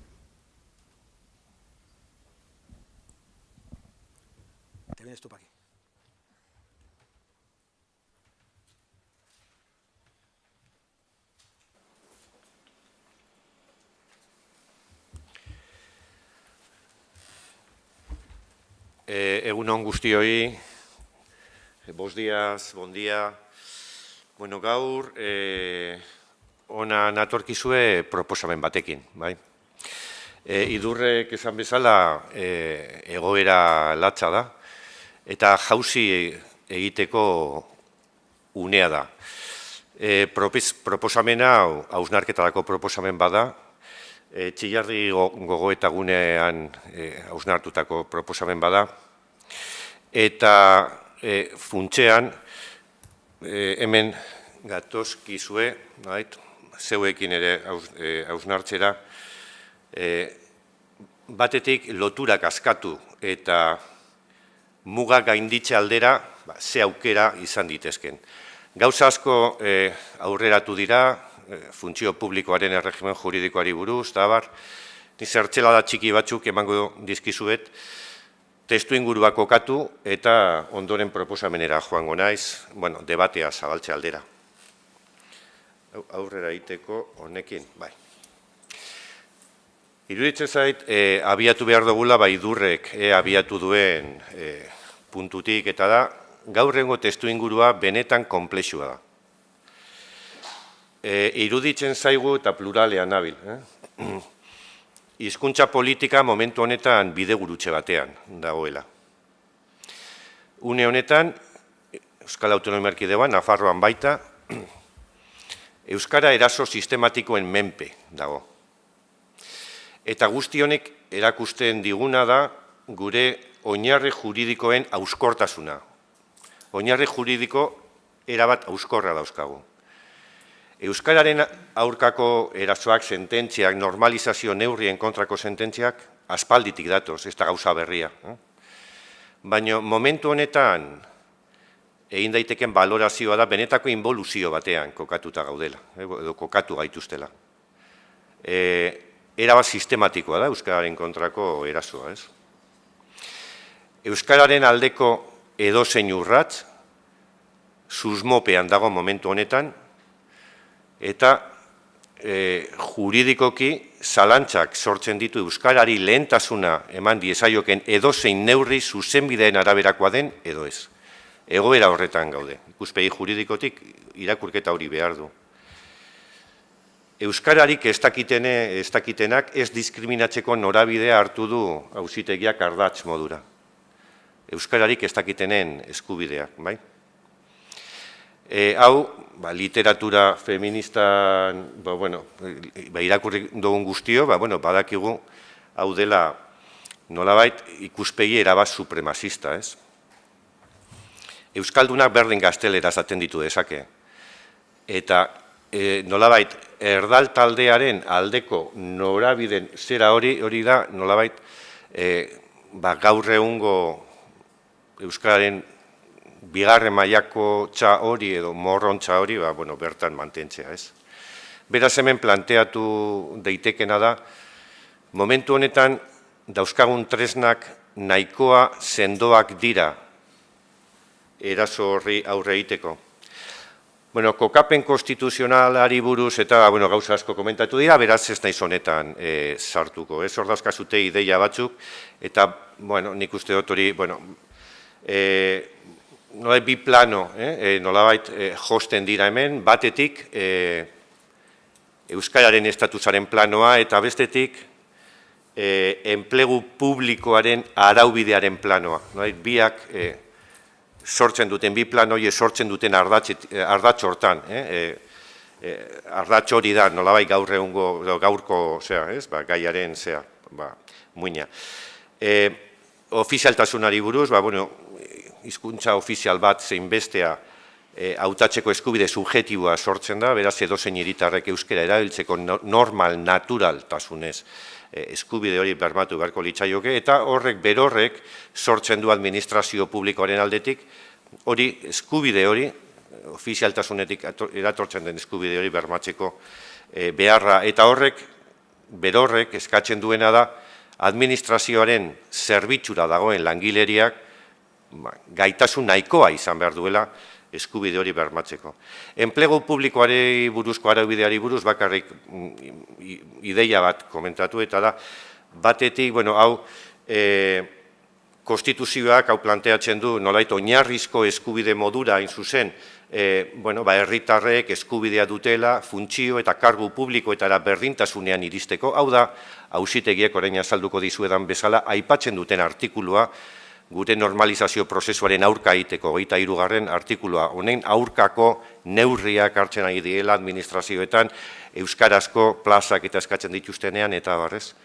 Baina artikulu horrek gero esaten du gorriz daukazuten, oinarrizko eskubide hori hau da, funtzio eta kargu publikoetara berdintasunean iristiko eskubidea, hor dago, baina beti ere legeek ezarritako betekizunekin. Estatuko legislazioak, oinarrizko legislazioak ere, nolabait bide ematen du, estatuko legediaz nabil, enplegu publikoaren oinarrizko estatutuaz nabil, eta horrek, lege horrek bide ematen du, aitortzen du adibidez, herritarrak berak, eskatutako hizkuntzan erantzungo zaiola, bermatu behar zaiola. Hori estatuko lege batek dio. Eta baita ere, 56. artikuluak esaten duena da, administrazio publikoek, euskara, katalanera eta gallegoa exigitu behar dutela, funtzio publikoan sarbide prozesuetan, hori estatuko legislazioak esaten du. Bueno, zein da, banator apur bat azkar, Euskal Autonomia Erkidegoan nola garatu den, funtzio publikoaren, sarbidean, Euskararen tratamendua. Bueno, guzti honek, oinarrizko araubidea Euskararen legeak, 1982ko Euskararen legeak, jasotzen du. Dakizuten moduan Euskararen legeak, 80. hamarkadoko alaba da, lege hura. Eta Euskararen legeak zea dauka, eredu bat. Katalunian eta Galizian nolabait integraziorako sistema bat ezarri zuten lanpostu guztietan, katalanera, gallegoa, nahitaezkoa da, irakaskuntzan ikasle guztiak bilduko ditugu gela berdinean, eta katalanera, gallegoa, katalanera, gaztelera, gallegoa, gaztelera, biak hizkuntza kombinatuko dira antxe. Baina gure sistemak aldiz egiten duena da, ikasle batzuk gela honetan jarri, eta beste ikasle batzuk beste gela hartan, hizkuntzaren arabera segregatuz. Eta berdin gertatzen da komunikabideekin, komunikabide publikoei begira, Euskal Telebista daukagu gaztelerazko kanal bat, euskerazko kanal bat, separaziorako sistema bada. Askatasunak bermatu nahi duen sistema bat, eta sistema hau ezaguna da Europan, zeraitik gutxiengoen zuzenbidea separazio sistematan oinarritzen dalako. Se reconoce el derecho de las minorías a crear sus escuelas en su lengua minoritaria, se reconocen en las minorías el derecho de acceder a la administración pública, si es una mayoría suficiente, si es un grupo suficientemente numeroso, si responde a una necesidad real, eta barrez. Baina nolabait separazio hori, hori garai bateko errealitate bati erantzuten dion parametroa izan diteke, baina nik uste hausnarketa bat egin behar dugula momentu honetan. 40 urteren ondoren, orain gutxi argitaratu da 7. inkesta soziolinguistikoa. Eta gaurko gaiaren harira, 3 datu. Ezagutzan, azken 30 urtetan, Euskaldunen portzentajea 24 zan, 4 Euskalduna zan, momentu honetan, 36 da. Bigarren datu interesgarria, 16 eta 24 urte bitartekoen, gaztetxo hoien artean, 74 Euskalduna da, momentu honetan. 74.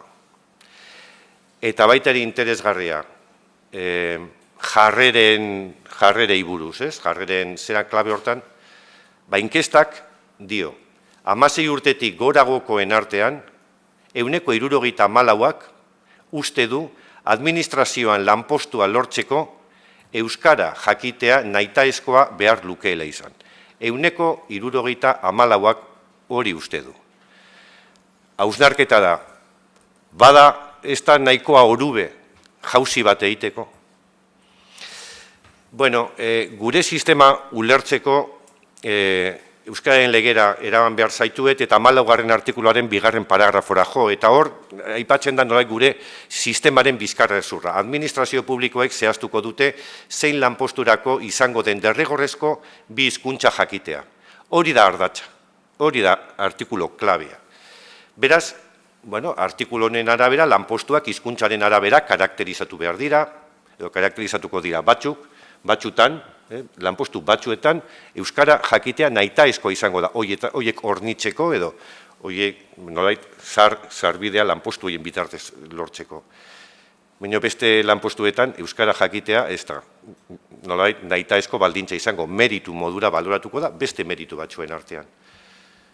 Beraz, eta gero, hor dauzkazute ze ezaugarri dituen artikulu honek batetik, artikulua ez da zuzenean aplikagarria, hau da, administrazio bakoitzak zehaztu behar du bere plantillaren barruan zein lanpostuk izango duen hizkuntza eskakizuna, nahitaezkoa, eta zein lanpostutan ez den izango, eta euskara gaitasuna ez da orokorrean ezartzen.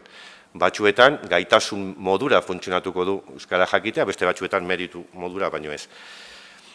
Beraz, bi eredu daude, gure eredua salbuespena da. Hemen nire ezker eta eskuinean daudenek azaldu duten modura, euren sistema beste bada. Hau da, bi eredu daudela uler diteke batetik hizkuntza jakitea izaera orokorrarekin aplikatzen den kasua, hau da, Katalunian, Galizian aplikatzen dena, eta Balearirratan baita ere 2013 bitartean gero azalduko dizue zergaitik. Eta konstituzio auzitegien arabera, sistema hau erabat legezkoa da. Ebak komentatu du, ez? 96-91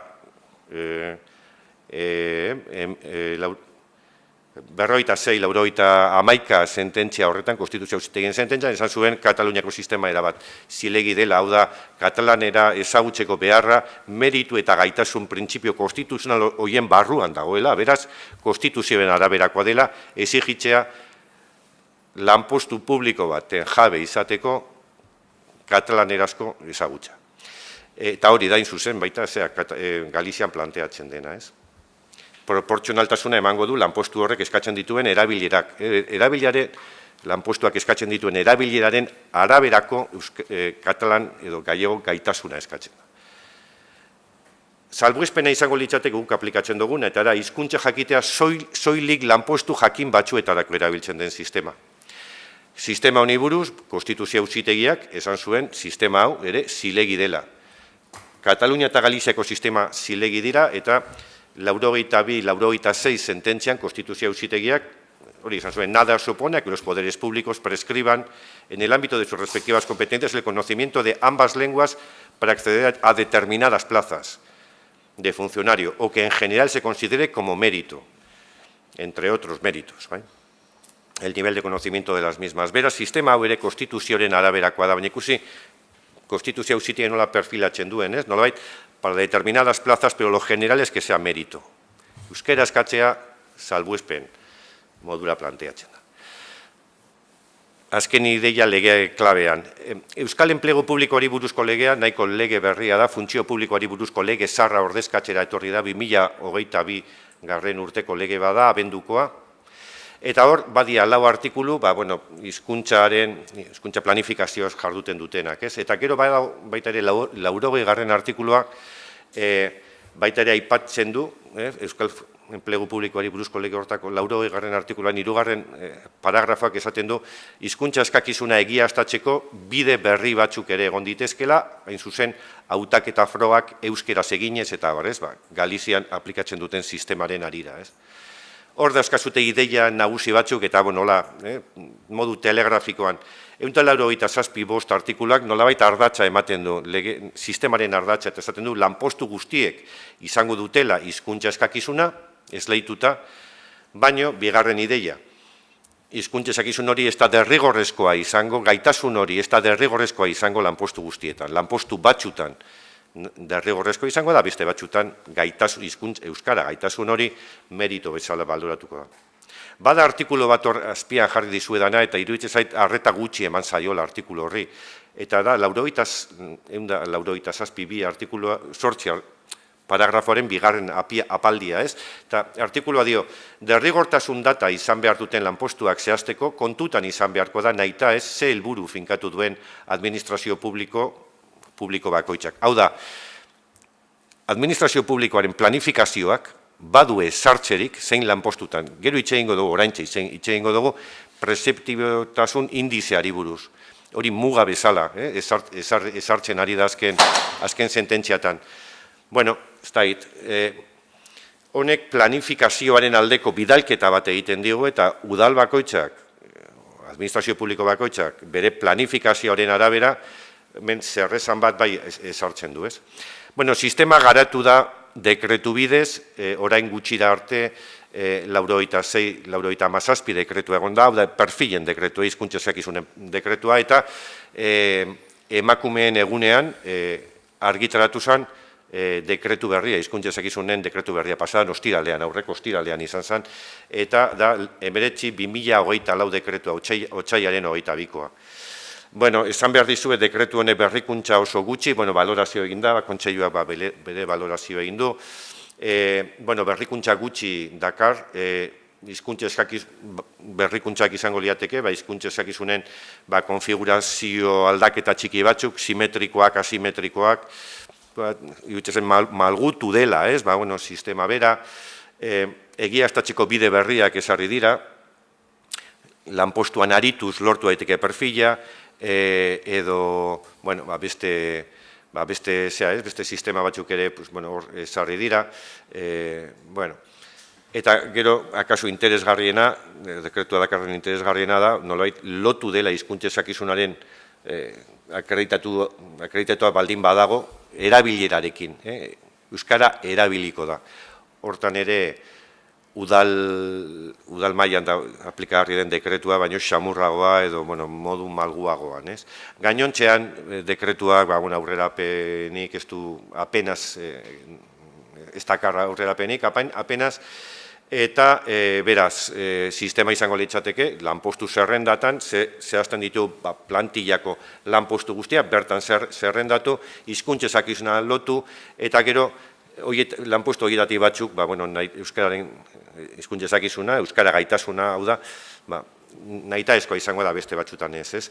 Derrigortasun indizea berdin mantentzen da. Hau da, formula zera bada, formula matematiko bat, edo polinomio bat da, eta polinomio horrek egiten duena da, euskaldunen portzentajea gehi ia euskaldunen portzentajea zati bi, eta horrek ematen duen emaitza, izan diteke 50, imaginatu, udalerri baten 40 dela euskaldunen kopurua, 20 dela ia euskaldunen kopurua udalerri hortan, ia euskaldun 20 hori zati bi, beraz, 40 gehi 10, lanpostuen, zerrenda hortako lanpostuen 50, hau da, erdiak, hizkuntza ezakizuna nahitaezkoa izango dute beste erdiek ez. Beste erdietan euskara baloratuko da meritu modura. Hori da funtzionamendua. Hemen klabe bat dago. Eta orain arte ikus dezazuten jurisprudentziak gauzak nola aldatzen ari dituen. Hor daukazute Euskal Autonomia Erkidegoko auzitegi nagusiak orain arte esan duena. Prezeptibitate indizearen izaerari buruz. No es obstáculo a la elevación del perfil lingüístico, a la fijación, en su caso, de la fecha de preceptividad, la superación del índice de obligado cumplimiento definido por el artículo 11 del decreto de perfiles. En cuanto que se trata de un módulo que fija los objetivos porcentuales mínimos en cada periodo de plan de normalización y que, por lo tanto, solo determina con ese carácter el límite de ejercicio de las potestades discrecionales de la Administración.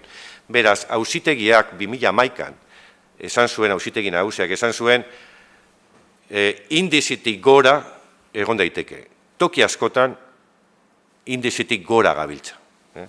Hori hala da. Beraz, orain, hor jartzen dizuet, dekretu berria aukera galdu bat izan da. Nolabait, hau kolokan dagoelako momentu honetan auzitegien jurisprudentziak kolokan jarri du, prezeptibitate indizearen nolai gutxienezko izaera hori, hau da, administrazioan eguneko 50 baldin bada, lanpostu gehiagotan, hau da, 60 lanpostutan derrigortasuna jar dezakegu edo ez.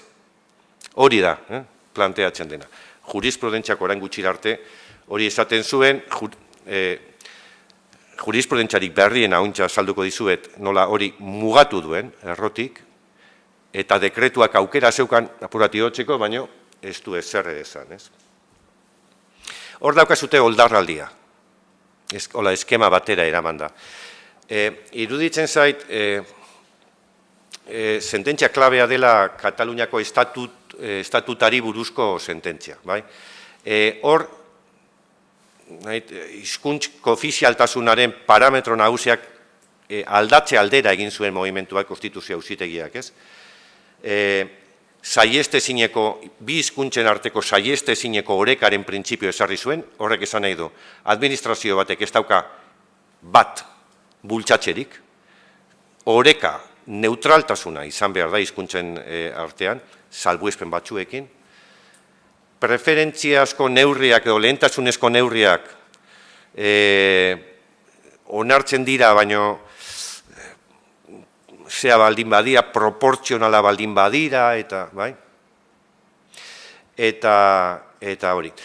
Gero, Konstituzio auzitegia jurisprudentzia honi jarraitu dio, ebak aipatu du, Balearirlei buruzko hizkuntza planifikazioari buruzko sententzia hura, 2013ko Balearir batan Alderdi Popularra gobernura heldu zanean egin zuena izan zen katalaneraren ezagutza bakarrik lotu lehiatian edo hiritarrekin harreman zuzena duten lanpostuetan, beste guztietan kendu zuen katalaneraren bete beharra. Eta hori izan auzitegiari galdetu zitzaiona. Hau nola da posible, ez? Konstituzioa espada aldatu lehen justifikagarria zen eta proportzionala zen lanpostu guztietan katalanera ezagutzea, eta orain konstituzio berdinarekin eta legedi berdinarekin nola izan daiteke berdin konstituzionala errotik kentzea katalanaren ezagutza. Konstituzio auzitegiak zuen problemari jarri. Bueno, honek ez du hizkuntzen arteko oreka printzipioaren aurka egiten. Hor, Adelazuak eta Ziolek, botu partikular oso interesgarria dute, eta hori merezi du. Bueno, konstituzio auzitegia, beste sententziaren bat, orain gutxi eman du Euskadiko toki legeari, Euskadiko instituziones locales, hau da, toki erakundei buruzko legearen kontrako konstituzio auzitegiaren sententzia daukagu, apuran neurri berean, eta gero, auzitegi gorenak ere baditu, sententzia batzuk klabe hortan, eta hor daukazute, auzitegi nagusiak, 2008, 2008, 2008an, oldarraldiaren barruan sartu dien sententziak, ez? Udal dekretuaren aurka Vox eta Alderdi Popularrak planteatutako errekurtsoen ebazpen hoiek, edo sententzia hoiek, Irungo udaltzainen kasua, Uliaspi kasua, interinoen, salbuespenak interinoek eraplikagarri dituztela agertzen duen beste sententzia bat, jaiala, hau da, kontratazio publikoa, kontratazioa Barakaldoko kasu batez baita ere badago sententzia bat 22koa. Horre ipatu dizuet hor gorrian sententzia bat, apura beste parametro batzuen tan oinarritzen dena, urtarriekoa, 2008ko urtarriekoa da, baina aztertu behar da, sententzia horrek ze segida duen, ez? Azkenak izan dira Bizkaiko Foru Aldundiak atera dituen 150 lanpostu, hizkuntza ezakizuna eskatu eta danak atzera bota ditu, eta beste zera baten, beste deialdi baten 77 lanpostu. Bueno, banator bukatzera proposamena noleta aurkezteko, ez? Bueno, oldarraldian nola eragin du gure sisteman? Bereziki konsolidazio prozeduretan, kontratazio publikoan eta udal funtzionamenduan. Eta zer dakar oldarraldiak, razionalitate berri bat, ez? Gaiak, edo nolabait deialdiak, errekurritutako deialdi horiek ez dira, edo epai horiek ez dute gure legislazioa, autonomia erkidegoko legislazioa erabiltzen, horiek zehaiteko, horiek ebasteko, euskararik ez dakitenek diskriminatuta daudela, hori da parametro nagusia, sententzia horietan, parez pare jartzen da hizkuntza normalizazioa eta berdintasuna, enplegu publikoaren sarrerarako, bi printzipio horieko parez pare jartzen dira, ointxe ulertuko duzue hau beto. Gero, enpresa pribatu, kontratazio publikoan, enpresa pribatuei ezin zaila inolako bete beharrik, hizkuntza bete beharrik ezarri, bueno, eta barrez. Bueno, hor dakazute flash batzuk, Irungo sententzia, hau izan zian udaltzainak, 12 lanpostu. 12 lanpostu horietan, bigarren hizkuntza ezakizuna eskatzen zan, nahitaezkoa derrigorrezkoa. Sententzia honek ez du hizkuntza eskakizunei buruzko perfilen dekretua aipatzen, eta dio, la exigencia de conocimiento del idioma a los aspirantes a cargo público tiene sentido en cuanto es necesaria para garantizar el derecho de opción de lengua, el derecho de utilizar el euskera. Más allá de ello, podemos considerar que constituye un requisito discriminatorio. Gure legislazio ez da aipatzen, hizkuntza ezakizunen zera ez da aipatzen. Beraz, bermatu bada, ez? Zera, eta gero esaten du nola bermatu behar den. No es necesario que todos los agentes de la Policía Municipal conozcan el euskera para garantizar a los ciudadanos su derecho a relacionarse utilizando esta lengua. Sería suficiente con que uno de los integrantes de cada pareja y alguno de los agentes que atiende al público conozcan este idioma. Por tanto, bueno, pues como se exige hori, pues esto es discriminatorio, anulatzen du. Uliaspi kasua, hauek zaintzaileak dira, Gipuzkoako Foru Aldundiaren menpeko zaintzaileak, 24 lanpostu atea ziren, 24 euskerazko zerakin, uste dut, euskera nahitaezkoa zen, euskera jakitea, 24 lanpostutan parte hartzeko, bitan ez aldiz, eta dio auzitegiak, desproportzio hau, 24, eta beste aldean bi, euskerazko 24, gaztelerazko bi, ello comporta, de hecho, la exclusión de los aspirantes castellanoparlantes de la convocatoria, al reducir a la mínima expresión sus posibilidades de acceso. Es, pues, esta desproporción entre aspirantes la que marca el cariz discriminatorio por razones lingüísticas de las bases recurridas. Holaxe. Azken sententziak hauek dira urtarrilekoak, el 92,21% de las plazas de administrativo ofertadas tiene como requisito de acceso el conocimiento del euskera con un nivel igual o superior al PL2. Es a todas luces discriminatorio y contrario al derecho en cuanto a la posibilidad de acceder al empleo público en condiciones de igualdad, pues es claro que se está confiriendo preferencia a un grupo de ciudadanos frente a otros por el mero hecho de conocer una lengua oficial. Hemen gabiltza, hau da daukagun panorama. Es desproporcionado que, siendo el colectivo de euskaldunes de la provincia de Vizcaya el 36%, estos puedan optar al 100% de las plazas, mientras que el colectivo castellano parlante, que representa el 43% de la población, solo pueda optar al 7%. Hau lotxagarria da, hau lotxagarria da. Bueno, badia, sententzia gehiago, baina ez zaituet, balantzea, epaien kopurua gora doa. Ezegonkortasun juridikoa erabatekoa da. Araubidea eta orain onartu den dekretu berria, epai hauek, sententzia hauek ez dute aipatzen ere. Gure oinarri juridikoen ahultasuna agerian dago erabat. Gure legislazioa eta gure araubide osoa kolokan dago. Euskararen normalizazio prozesua bera dago kolokan, marginak asko estutu dira, dana dago susmopean, neurri asimetrikoak edo kopuru asimetrikoak deialdi publikoetan susmopean daude eta anulatzen ari dira, sistematikoki. De hecho, sistema bera, epai hoien bitarte sistema bera aldatzen ari da.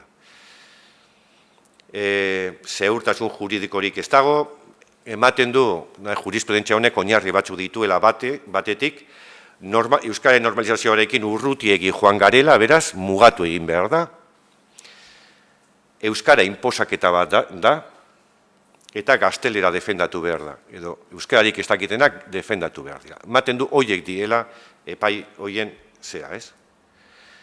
Beraz, tresna juridiko berrien beharra agerikoa da, eta horta dator ondorengo proposamena. Esan bezala, Txillardegi gogoetagunean egindako hausnarketa baten ondorioz, hau da hemen planteatzen dena. Planteatzen dena da eredu berri bateruntz abiatzea. Sarbidean, bi hizkuntza ofizialen ezagutza orokortuz, baina aplikazioan sistema hau malgutzeko bideak ezarriz. Hau da, errealitate soziolinguistikoen arabera, egokituz. Hau da, euskararen ezagutza eta gazteleren ezagutza nahitaezkoa jarri. Zera, administrazio publikoaren sarbiderako, baino printzipio nagusi hori malgutzeko mekanismoak ezarri. Nolabait, egungo sistemaren funtzionaltasuna alderantzizkatuko lukeen sistema izango litzake. Momentu honetan, euskara ze postutan nahitaezkoa izango den, hori administrazio bakoitzak ezarri behar du, proposatu daiteken sistemak proposatuko luke justo alderantzizkoa. Lanpostu guztietan euskara nahitaezkoa izango da, baina administrazioek bide emango zaie salbuespenak ezartzeko.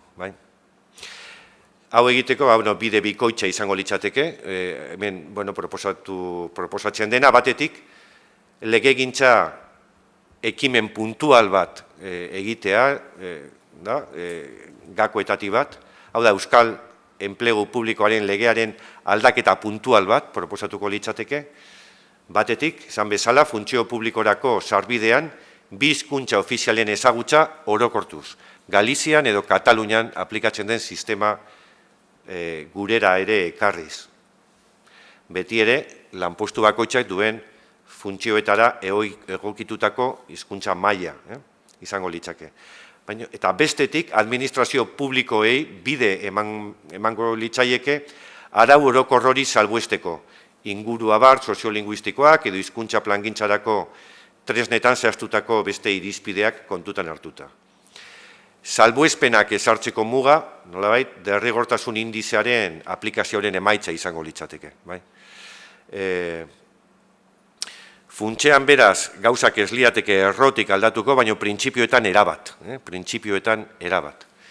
Beraz, salbuespen hori sartzeko, salbuespen hori sartu beharko balitz, administrazioa frogatu beharko luke, edo nolabait justifikatu beharko luke, segaitik euskara ez den eskatzen baldintza modura, ez? Eta gero baita ere, proposatzen dena da, euskararen araudia eguneratzeari buruzko hausnarketa, gizarte hausnarketa bat egin behar dela, eta eztabaida horriekin, ez? Batetik, estatus politiko berri baten esparruan, euskararen estatus politikoa ere, hausnarketa hori planteatu beharko litzake, eta gero, euskararen legea, euskararen normalizaziorako legearen esparru horretan eta testu inguru horretan ere hausnarketa bat egin beharko litzateke egokitzeko, gaurkotzeko, gure legislazioa. Hau da, beraz, hemen hausnarketa baten ondorioz, proposatzen dena, ez? Eskerrik asko.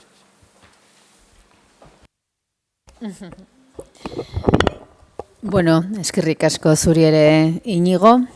Hausnarketa utzi digu eta proposamena ere bai. Kataluniako ereduak eta Galiziakoak nolabait, ez bai Eva Ponsek eta bai Carlosek ekarri diguten azalpenek bermatzen dute, ez? Proposamen honen oinarria. Beraz, hor dagoa, botata dago. Ez dakit, hemen zaudeten hoi zer hoi hartzun, edo besterik gabe, bestela ere, beste galderarik, esatekorik.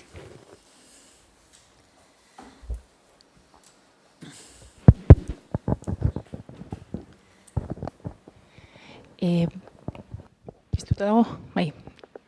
Bai, nik Inigok egin duen azken proposamenarekiko galderatxo bat izango nuke, salbuespenaz hitz egiten denean, salbuespen horrek mugak ere izan beharko lituzkela aurre ikusten duzue, baina salbuespen horrek muga hoien artean epe mugaren bat izan beharko luke.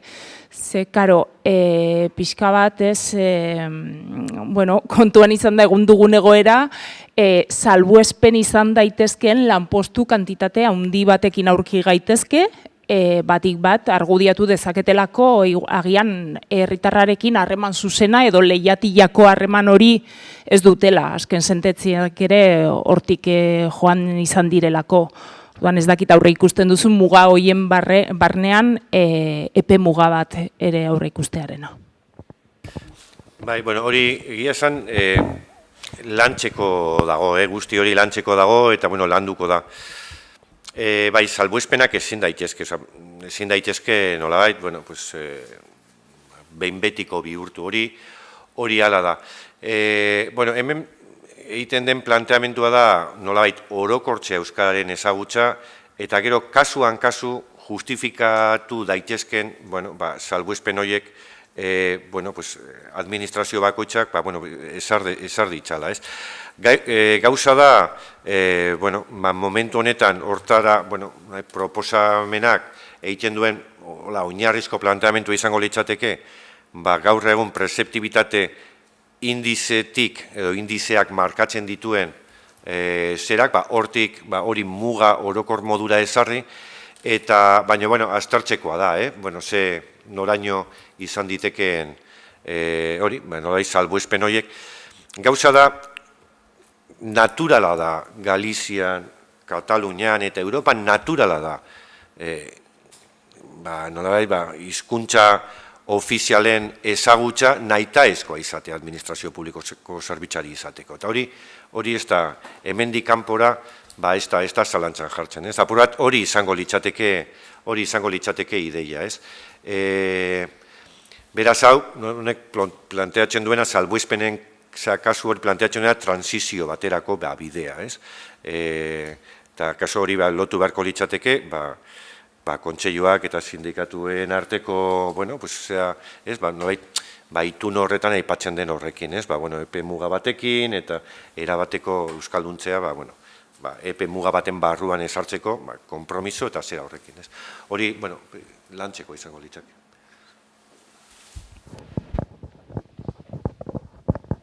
Bai, mi esker, esta pregunta es para Eva.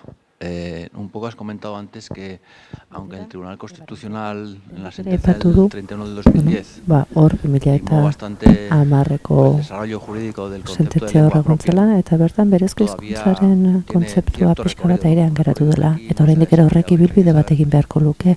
Hemen ez dugu garatu berezko hizkuntzaren kontzeptua behar adina. Zuek hor izan duzuen berezko hizkuntzaren identifikazio edo definizio horretarako ibilbide bat, eta zein ibilbide izan du administrazioen erabilera hizkuntza horrek, bertako erabilera horrek. Eta gero biei galdera bat egin nahi nizueke. Zuen ezagutzatik zein da sindikatuek duten jarrera. Estatu mailako sindikatu ez ari naiz. Katalunian eta Galizian zer diote?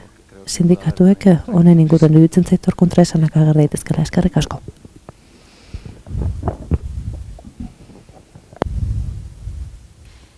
Que el ejemplo que se ha puesto de Galicia ya demuestra que Galiziaren ereduak dagoeneko erakusten du eredu hau oraindik ere indarren dagoela eta bere ibilbidea egin duela guk gure hizkuntza politikako legea dago eta administrazioko hizkuntzak katalana izan beharko luke defektuz ohiko hizkuntza izan beharko luke beraz eta horrela interpretatzen da.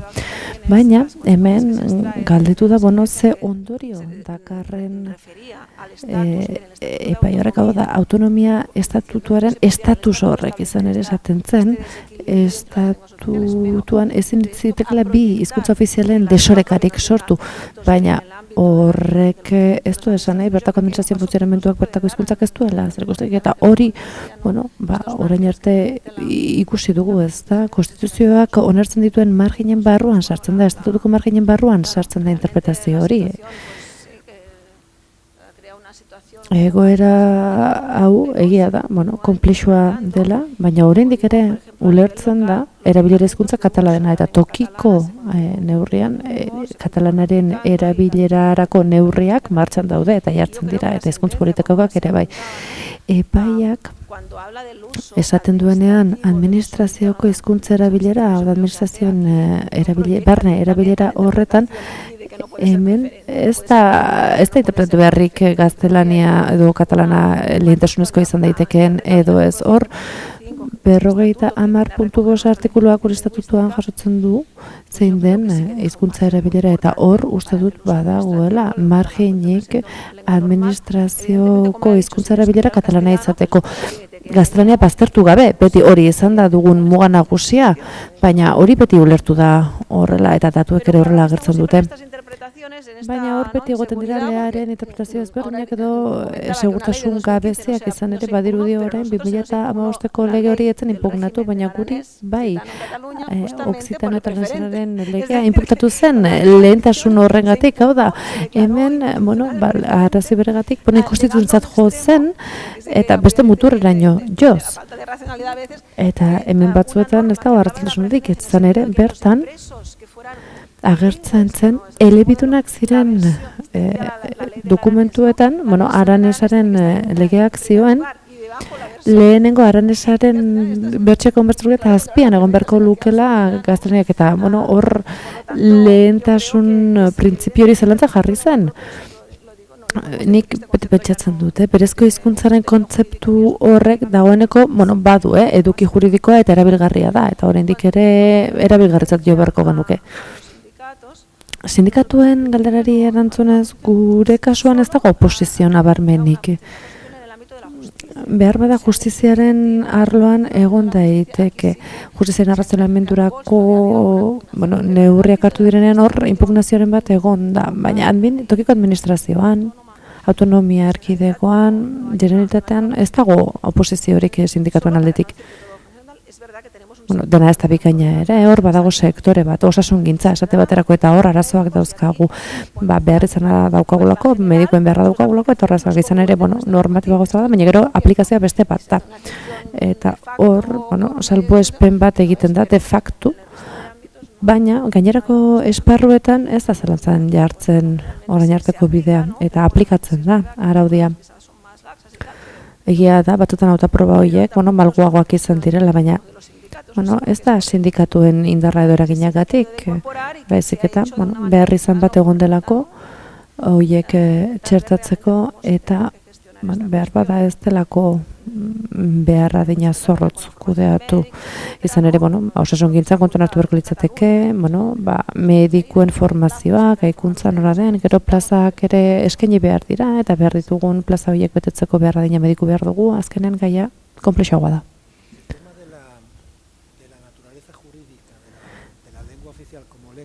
Hizkuntz ofiziala berezko hizkuntza gisa konsideratzeko daukagun arau hori benetan ondo jaso beharrekoa da. Izan hori estatuak esaten du, konstituzioak onartzen du, eta berezko hizkuntza ofiziala da, eta berezko eskuduntza batzuk ematen dizkio. Galizian hori ikusirik, oraindik ez da zalantzan jartzen. A-Coruñako alkate batek Pako Vázquezek behar badago hartu duzio, beti esaten zuen toponimoa La Coruña idazten zuen, etengabe. Gure araudiak galegoa bertako berezko hizkuntza hori ematen dion izera horregatik toponimo guztiak galizieraz idazten diren, edo hori da gutokagun araudia. Guk ez dauzkagu biak La Coruña eta A-Coruña, guk A-Coruña idazten dugu, berezko hizkuntza horrek eskaintzen digun eskumen horren arira. Behar bada, alkate batek horri kontra egin izan dio auzi politiko bihurtzeko.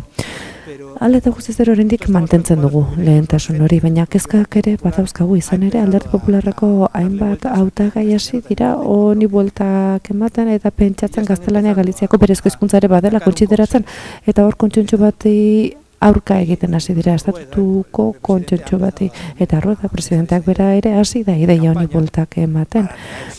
Bere kanpainan, nolabait, sektore batzuk erakartzeko edo Vox babestu ezaketen sektore batzuk bere ganatzeko, izan ere, Galiziako Alderdi Popularrak badu interesik Vox bertan sartzeko. Eta ondo, ari dira momentuz, baina horretarako euren diskursoa edatu behar dute, eta bertan onartutako akordio batzuk hautsi beharko dituzte, eta ikuspuntu juridikotik gure gremioan, behintzat berezko hizkuntzen gai honek gure ustez badu oraindik ere, ibilbiderik guk lortutako ibilbidean gehiago izan dezake, izan ere bertan, berezko hizkuntza hori ondo ulertu behar da, eta hori A-Coruñako ordenantzan bertan ere txertatu genuen, eta bertan ezarri zen, deiak jasotzen genituenean, edo ordenagailuko pantailetan lehen aukera beti galegoa izatea. Eta arazoren bat izan ez gero, beste pantaila batera jo dezakezu, baina defektuz, berezko hizkuntza galegoa dela kontuan hartutan, bertan gure ikusgarritasuna sustatu nahi izan dugu. Eta uste dut hor egin behar dela aurrera. Izan ere, berriro diot argudioak behar ditugu, juridikoki defendagarriak diren argumentuak behar ditugu, eta Madrilgo jendea konbentzitu egin behar dugu. Eta baliatu egin behar dugu, PSOE eta Pedro Sánchez botoen eraginez gero ganatu ditugu, eta harrapatuta dauzkagu, eta bertan, gure hizkuntzak ofizialetan aurrera egiteko baliatu beharreko abagunea zabaldu zaigu. Eta hori eskez orain, kongresuan, diputatuan kongresu horretan, euskara entzuten da, katalana entzuten da, eta galizera entzuten da. Eta guretzat hau ohikoa da, baina, badira, hainbat pertsona estatuan, euskara ohikotasunez hitz egiten dela ulertzen eta ez dakitenak. Hori horredanik ez dakite, iruditzen zait, zerbait muturrekoa dela, eta beraz hor garrantzitsua da pedagogia hori egitea Madrilen.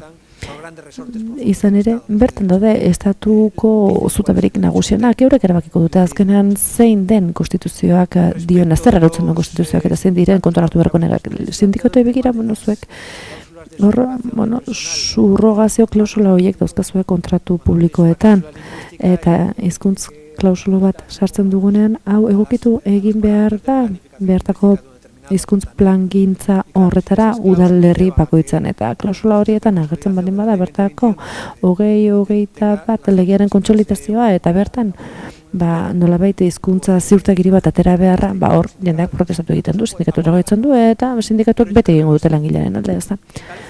Baina Galizian ez daukagu arazo hori sindikatuekin. Egia da, zigak, sindikatu nazionalistaten einean, beti egingo duela galegoaren alde. Baina, UGT esate batera ez da gatazka horretan sartzen.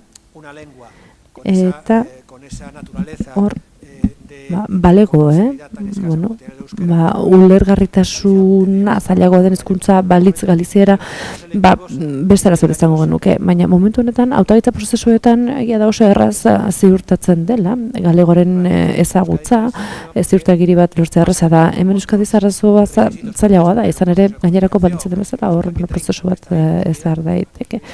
Eta egonkortze prozesuetan esate baterako 30 lanpostu egonkortu behar direnean, edota hautagaitza prozesu batean, hor egonkortza horretan, segun ze sektoretan, gure karretak ere eragina du. Baina horrek usten baldin badugu, prozesuetan partzen duten bi hautagaiek ez dutela karnetak edo txartel horrek oinarretan eragiten du. Eta sindikatu presio natu egingo dute, presio egingo diote horri izan ere, sindikatu betineko dute langilea lanpostu horretan geratza izan. Gida baimenagatik edo izan bestelako txartel baduketik edo euskarako ziurtagiria. Eta horko logika ere, eztabaidagarria da. Izan ere, hemen, logika sindikala ere kontuan hartu dezakegu, baina erabaki behar dugu. Izan ere, hemen egonkortzen direnak lanpostuak dira. Ez ditugu bertako pertsonak edo langileak egonkortzen, beren egoera guztiak eta inguruara kontu hartu da, baina baitere sindikatuak langileen alde egingo du postuaren alde baino gehiago, eta beraz hor, eztabaida politiko bat zabaldu behar da, sindikatuekin ulertarazteko hori ez dela zorrozki eta zehazki horrela. Eta hor, badaude, zuek jasoan dituzue, epai horiek eta atzera egin duzue egoera hori kontuan.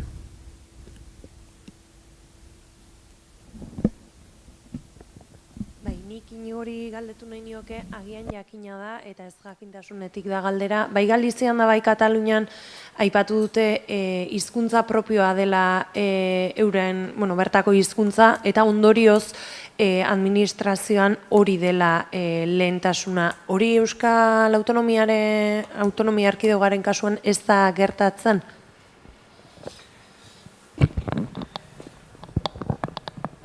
Bai, hori eta oso galdera hona da. Gernikako estatutuak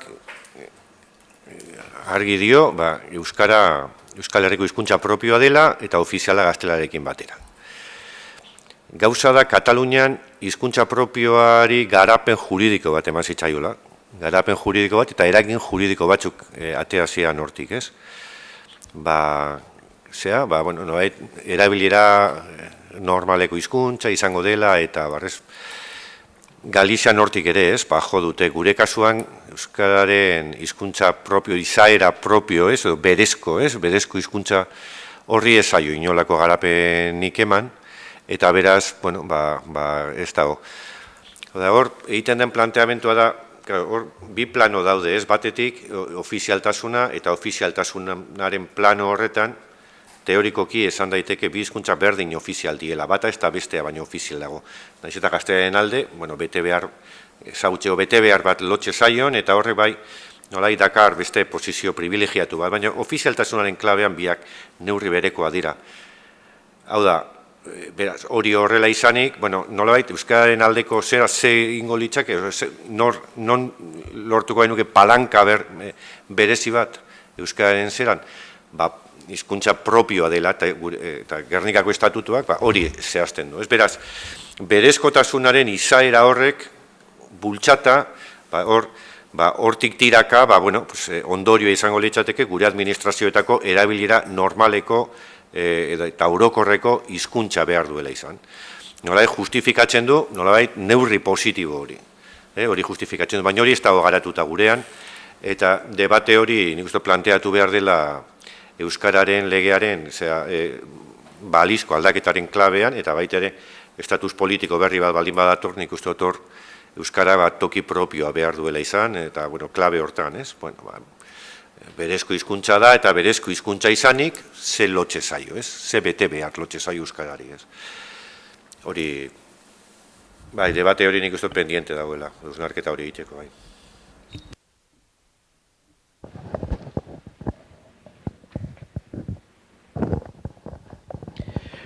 Bai, bueno, a ver, kontutxo batzuk. Bueno, alde batetik oso interesatea izan da goiza, nik uste, bueno, aparte Euskal Herriko egoeraz ezagutzaz, aparte Kataluniako eta Galiziakoaren ere beste perspektiba izatea, guretzat oso baliagarria dalako, ez?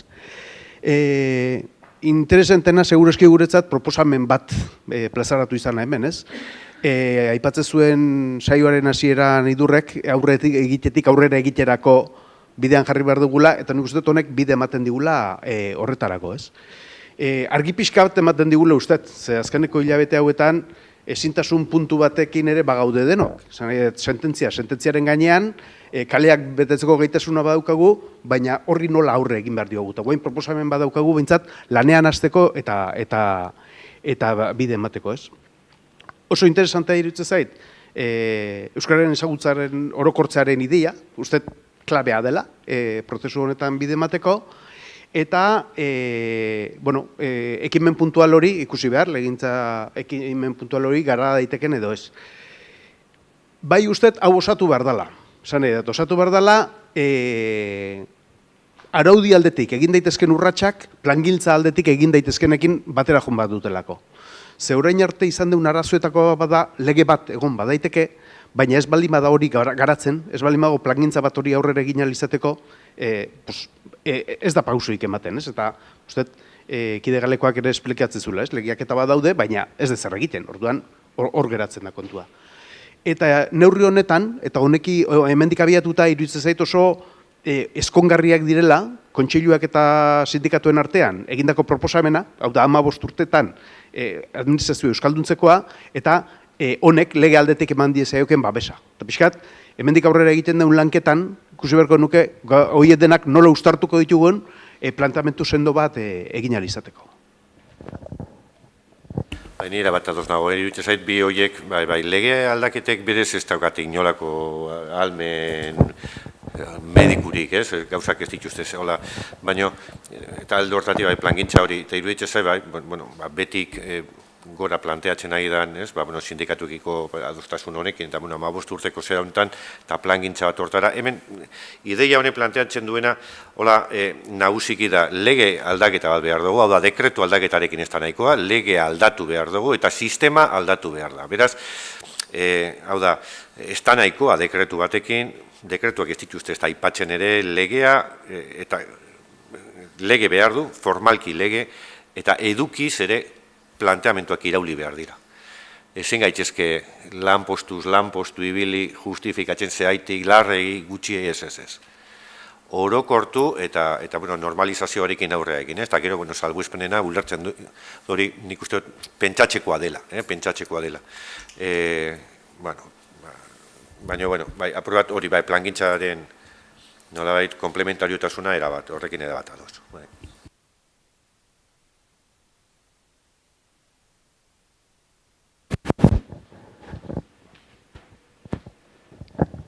Kaixo, egunon.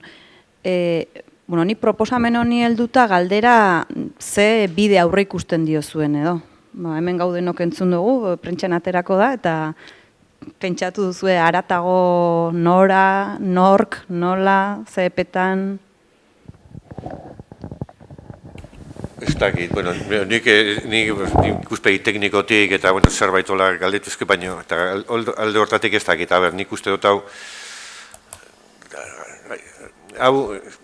ez dago ezer ere egiterik, ezer ere egitea ez da alternatiba. Momentu honetan dauzkagun sententziekin jauzia egin behar da, unea da, eta alde hortatik oso ulergarria da, behatokia, kontseiluak, eta daukaten ardura hori, alde hortatik, txillardegi gogoeta guneak egiten ari duen, hausnarketa hau, ez dago alternatibarik, zerbait egin behar da, eta alde hortatik, hori, hemen planteatzen dena da legearen aldaketa. Lege aldaketa bat, eta gero debate askoz ere sakonago bat Euskararen legearen hori hortaz ere, hausnarketa hori egiteko, eta itun kolektibo bat, giza itun bat, hortik sortzeko ere, edo gai horri zean. Eta, hor dauden mekanismoak, momentu honetan ez dago legebiltzarrik, baina, iruditzen zait, hau, hala ere, hausnartzekoa da, oraindik daukagu denbora hausnartzeko, hau lehen zertxela da bat besterik ez da izan, ez dago garatuta, ideiak dira, baina, nolabait, jarraituko dugu kontrasteak egiten, eta, ez da, igual...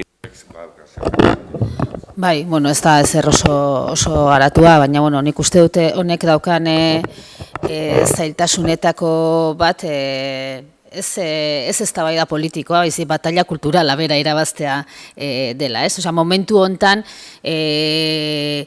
Ego Euskal Herrian, Euskal Herrian jakina, baina Ego Euskal Herria zehari gara, gai honekiko zentzu komuna non dagoen jarrita, ez? Osea, nolabait irabazi beharko genuke zentzu komunera ekartzea, soziometroaren arabera, 74% baieztatzen duena. Hau da, autonomia erkidegoari dagokionean behintzat, lanpostu publikoetan aritzeko bizkuntza ofizialak jakitea. Datu hori ikusita ematen du parte bat, edo parte handi bat, eginda dagola. Eztabaida politikoari erreparatuta eta hainbat eragileren jarrerari begiratuta, ematen du ezetz. Nik uste dut pixkanaka hau guztia, pixkanaka ez, asko itxaron gabe, hau guztia probatzen, kontrastatzen eta abian jartzen jun behar garela. Eta horretarako, adibidez, esatea, ze batzutan ematen du ez ezagutzatik baita ere, baina autonomia erkidegoan egiten ari dena, adibidez ez, dela izugarrizko, hizkuntza politika muturrera eramandako bat, eta Katalunian edo Galizian, PP-ren Galizia horretan, zorua beste bate izateak berak, asko esaten du. Gu orain akordio berriaren ideiarekin gabiltza, eta kontraste hori egiten hasi berriak gara, baina egia da eragile askoren aldetik kezka handia jasotzen ari garela. Hau da, gertatzen den horrekiko kezka handia behintzat badagola. Orduan ikuste eta bagunea geure alde jartzea dagokigula orain.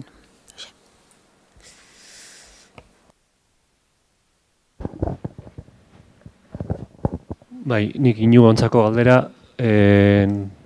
epaitegitatik argudiatzen dena askotan proportzionaltasunaren ideia da, ez? Eta hor, pixkat jartzen dute fokoa, esateko halako neurriak hartzeko proportzionaltasun hori ez dela bermatzen.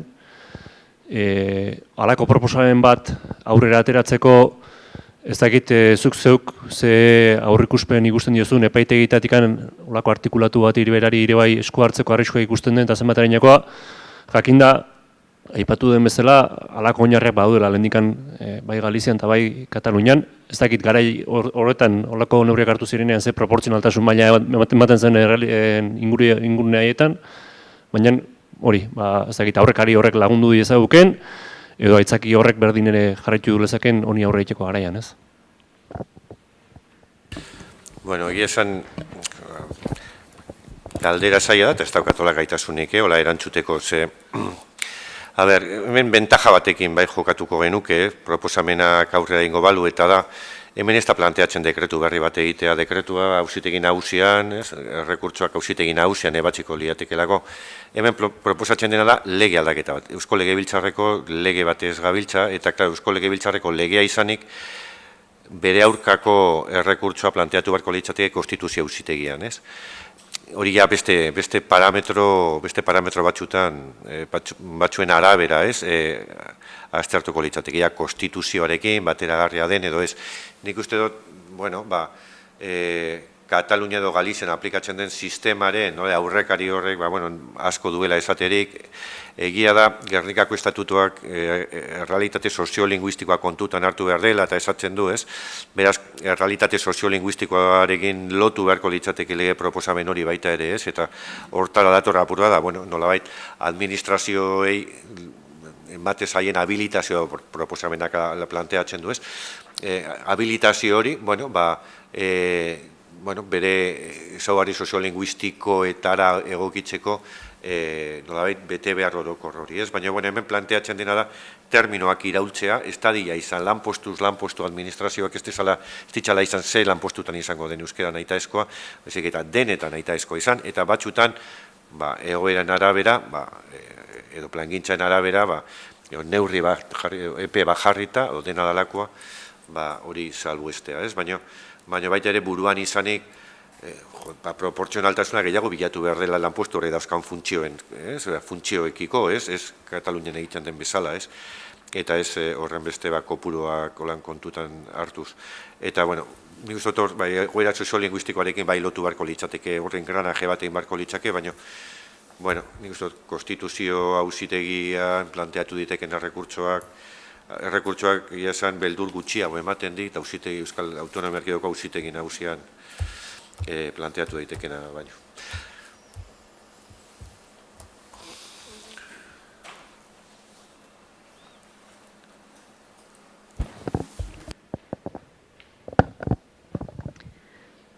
Lehenik eta bain eskerrik asko, Eba, Carlos eta Inigo, oso interesgarria izan da.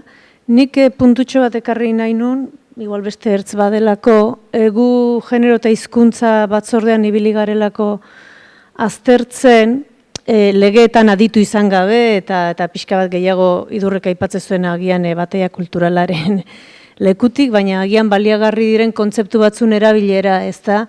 Genero berdintasunean eta Eusko Jaurlaritzako legeak, lege berria gaineraz jasotzen du eta aurrekoak ere uste du baietz, esaten du noski generogatik inor ezin da diskriminatu administrazioari begira, eta gainera administrazioa ez hori bakarrik ezin dula diskriminatu administrazioak, baizik eta administrazioa dela generoen arteko berdintasunean eragiteko politikak martxan jarri behar dituena, edozein izan da saia. Berdin industria saia, berdin hizkuntza saia, berdin ez da gizer, ez? Orduan, guk egiten genuen hor traslazio bat, pixka bat esaten, alderantziz esan liteke, ez da nahikoa administrazioak edo administraziotik euskal hiztunak ez diskriminatzea, baizik eta bere baitan eduki behar duen funtzioa da hizkuntzaren normalizazioan eragitea, bai? Beraz, horrek esan nahi du, politika propositiboak eta diskriminazio positiboa, edo, deitu nahi dugun bezala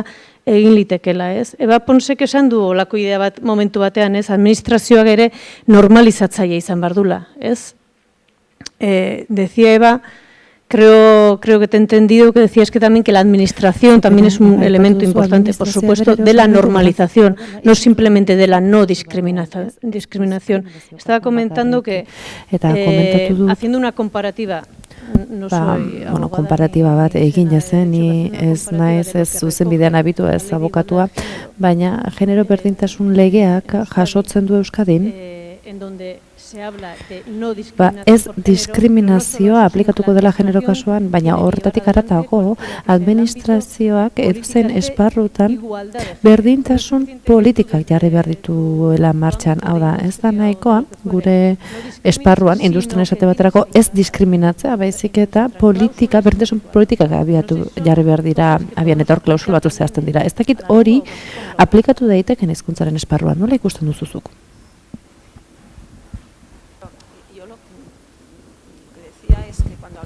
Nik aipatu dut, administrazio publikoen kasuan, hizkuntz berdintasun politika horretan enmarkatu behar ditugula, eta hor kontzeptualak diren trampa batzuk da. Erabilera normala, aipatzen denean ofiziatasunarik ikusten badugu, erabilera hori ez dela hain ohikoa, baldintzai begiratu behar diegu, eta guk baldintza horiek bermatu behar ditugu, horrela erabilera normal hori garatu ahal izateko. Hori gertatzen da, genero berdintasunaren kasuan hori eraginkorra izan dadin, ez da nahiko aldarrikatzea, baizik eta hori abian jartzeko baldintza batzu jarri behar dira. Eta neurri horretan, eta horri begira, pentsatzen dugu guk behintzat, lege linguistiko gehiago behar ditugula, izan ere, hizkuntzen parekotasuna kontuan hartzen baldin badugu, zertarako behar dugu legedia. Legedia behar dugu, desberdintasun kasuak daudelako, eta hoiei aurre egiteko politika batzuk jarri behar dira. Eta politika hoien atzan administrazioak daude, noski. Administrazioaren esparruan, administrazio esparru hau lotuta dago esparru ezberdinetan, gizarte ezberdinetan aplikatzen diren politika horiekin. Eta hizkuntzaren ezagutza sustatu behar denean administrazio ezinbestekoa da, izan ere gero hizkuntza bera ez bada erabilgarria, ez badu erabilera esparrurik, azkenen hizkuntza horrek erabilera esparruiek galdu egingo ditu. Horregatik uste dut, guk zorrotz begiratu behar diegula, bertako trampa kontzeptu hori, izan ere jurisprudentziak berak batzuetan hor kolokan jartzen ditugu, izan ere, ohiko erabilera behar bada ez da ohikoa, baina baldintza batzuk ezarri behar ditugu, erabilera hori edatztu ahal izateko. Eta horretarako prozesu politiko zabalagoa behar ditugu, eta neurri positiboak jarri behar ditugu. Diskriminazio positiboaren kontzeptu nire zait berezik gustatzen, baina iruditzen zait horrelako neurriak aplikatza ezinbestekoa dela. Hoiek hobetuko dutelako hizkuntzen erabilera. Eta auzitegiak berak ere hori onartu du. Baina, gero hor jurisprudentzia barkatu oso batago atzetik, eta argumentazio mugatu izan ohi du batzuetan, kasukadoa ere, eta hor, eraikuntza kontzeptual zabalago bat behar du, eta xehetasunetan ere sartzea ezinbestekoa da. Izan ere bariduri egitura hor dagoela, baina oinarriak orain ahuldu egin dira, eta beraz berrindartu egin beharko ditugu. Eta guk ere momentu honetan planteatzen dugu, ni ez naiz gehiegi sartu, hain xehetasunetan, baina egoera hau mantentzeak praktikan atzera pauso bat suposatuko du hizkuntza hauentzat. Badakigulako zein joera dauden, globalizazioa eta barror daude. Eta hoiei aurre egin ahal izateko, beharrezkoak diren politikak jarri behar dira martxan. Normaltasun hori indartzeko eta aurrera eramateko. Carlosek ere ez dakite zer gehitu nahi duen aspektu honetan, baina iruditzen zait hor berriro ere oinarriak sendotu behar direla.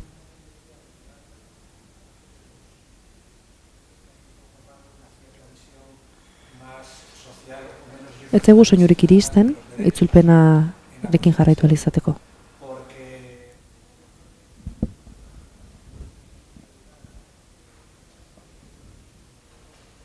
Soinu arazo bat dugu, eta ezin dugu jarraitu.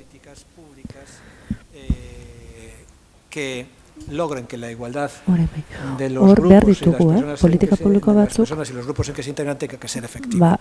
Eraginkortasunagoak izan daitezen, eta hau botere publikoentzako mandatu bat, izan eskubideak ezin dira geratu nolabait estatuaren tutoretzape batean, eta nun begiratzen den bakarra berdintasun horretan zauririk ez zabaltzea, baizik eta beste ikuspuntu bat behar da.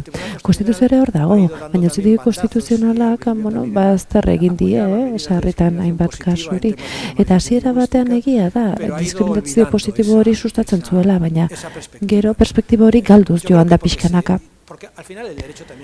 Izan ere, zuzenbidea bere ere ideologia bat da, eta ezartzen ditugun lege horiek agertzen dute azkenean, zein izan diren gure ikuspuntu ideologikoen eta gure borroka ideologikoen emaitza.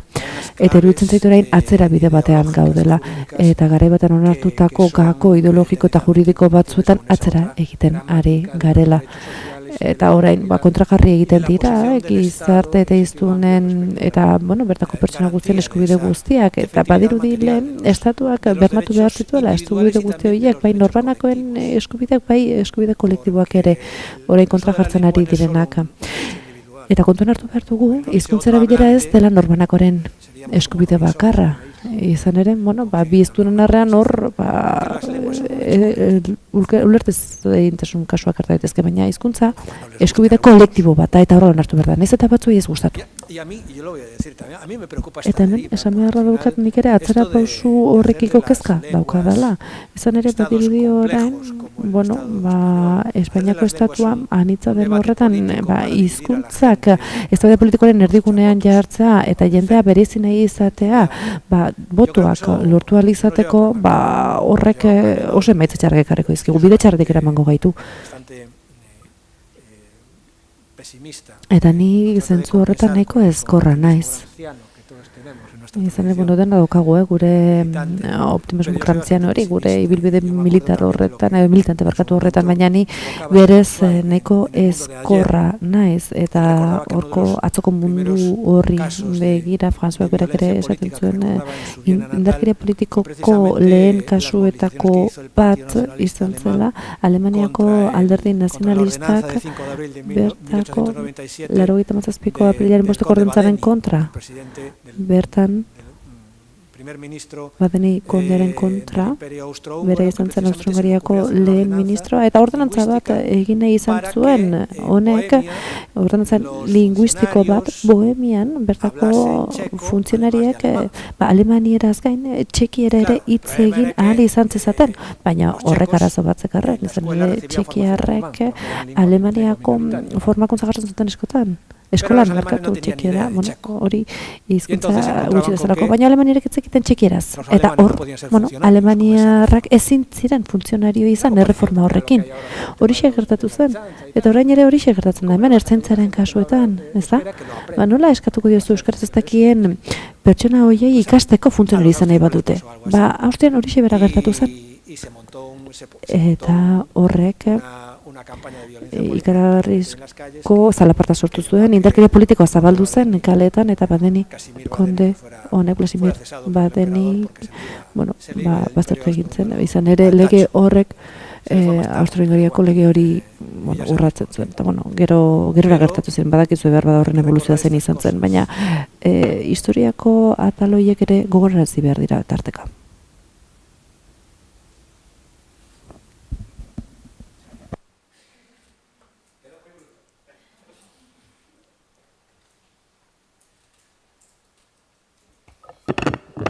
Nik pixka bat, Carlosen azken aipamen honek gogorarazi dit gauza bat hain justu azken epaietako bati lotua, ez? Bizkaiko Foru Aldundiko epaiei nun esaten den Euskaldunak 26% izanik lanposten 100% sarbidea daukatela eta gaztelera dunele bakarrek, batzuk akaso inglesa ere jakingo dute, baina 7%, ez? Gehiengoa izanik, ez? Eta horrela planteatzen dalako, ez? Eta pixka bat, Carlosek ekartzen duen logika horren austura hortara, ez da Euskaldunek daukatela sarbidea, baizik elebidunek daukatela sarbidea, ez? Askotan hitz horiekin ere ze trampa egiten dizkiguten eta botuen arrantzalekuetan nola jokatzen duten. No, estaba diciendo, un poco apoyándome en lo último que has traído, que en una de las últimas aipatzen nuen, azken epaietako batean, eta ikuspegi politikoago batetik, eta nolabiteko haustura sortzen ari diren arrakala edo haustura hori baliatu nahian, azken oldarraldi judizialanekin, izan ere oldarraldia juridikoa da, baina politikoa eta mediatikoa ere bai, eta etengabe ikusten ari gara, badirudila gu garela akordioak hausten ari garenak, eta epaietako batean adierazten da,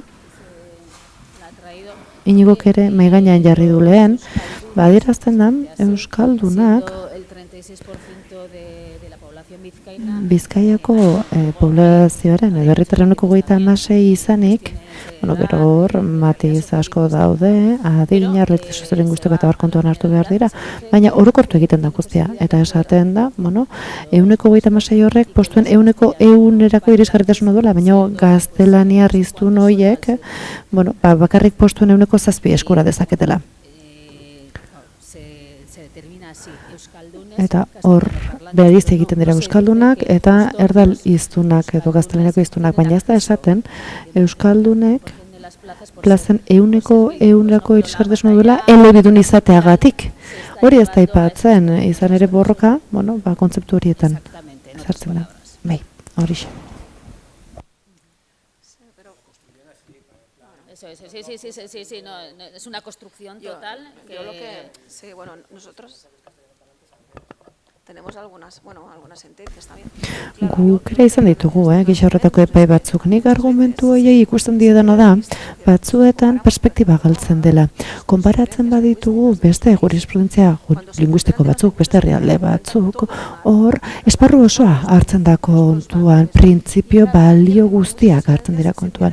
Baina epai hauetako askotan esparru oso hori galdu egiten da, bazter egiten da, hau da, hizkuntza eskubideak, bermeak ahaztu egiten dira. Eta horregatik da hain zaila, ez da, honi aurre egitea, baina Suiza, Belgika, Kanadako jurisprudentziai begiratzen badigu hor ikusten da, zein den argumentazioen ezberdintasun hori eta nola batzuetan, printzipioetan eta sistemaren koherentzian oinarritzen diren. Baina hori galtzen badugu gure hizkuntza eskubideak defendatzerakoan hor sortzen dira arazoak. Ikuspegi koherenteago bat behar dugu, osatuago bat, eta epai batzuk murriztua dute ikuspegia. Horregatik da garrantzitsua, beti berriro ere errepaso bat egitea eta kritika hori egitea izan ere, ez da onargarria. Eta guri ere gertatu zaizkigu, hezkuntza arloan horrelako epaiak eta batzuetan ez dira kontuan hartzen, estatutua, legintza, interes guztiak eta hor, ponderazio bat egin behar da, guztia hartu behar da kontuan, beste esparrotan gertatzen den bezalaxe.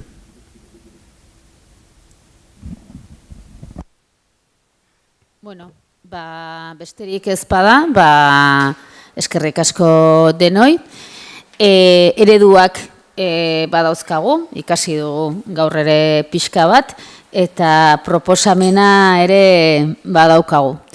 Bueno, ziur aski mamitu behar da, eztabaidatu behar da, beste gauza batzuk sartu behar zaizkio, baina lehen aipatzen nuen aurre egitetik aurrera egiteko bide horretan behintzat badaukagu makulu bat. Beraz, eskerrik asko denei.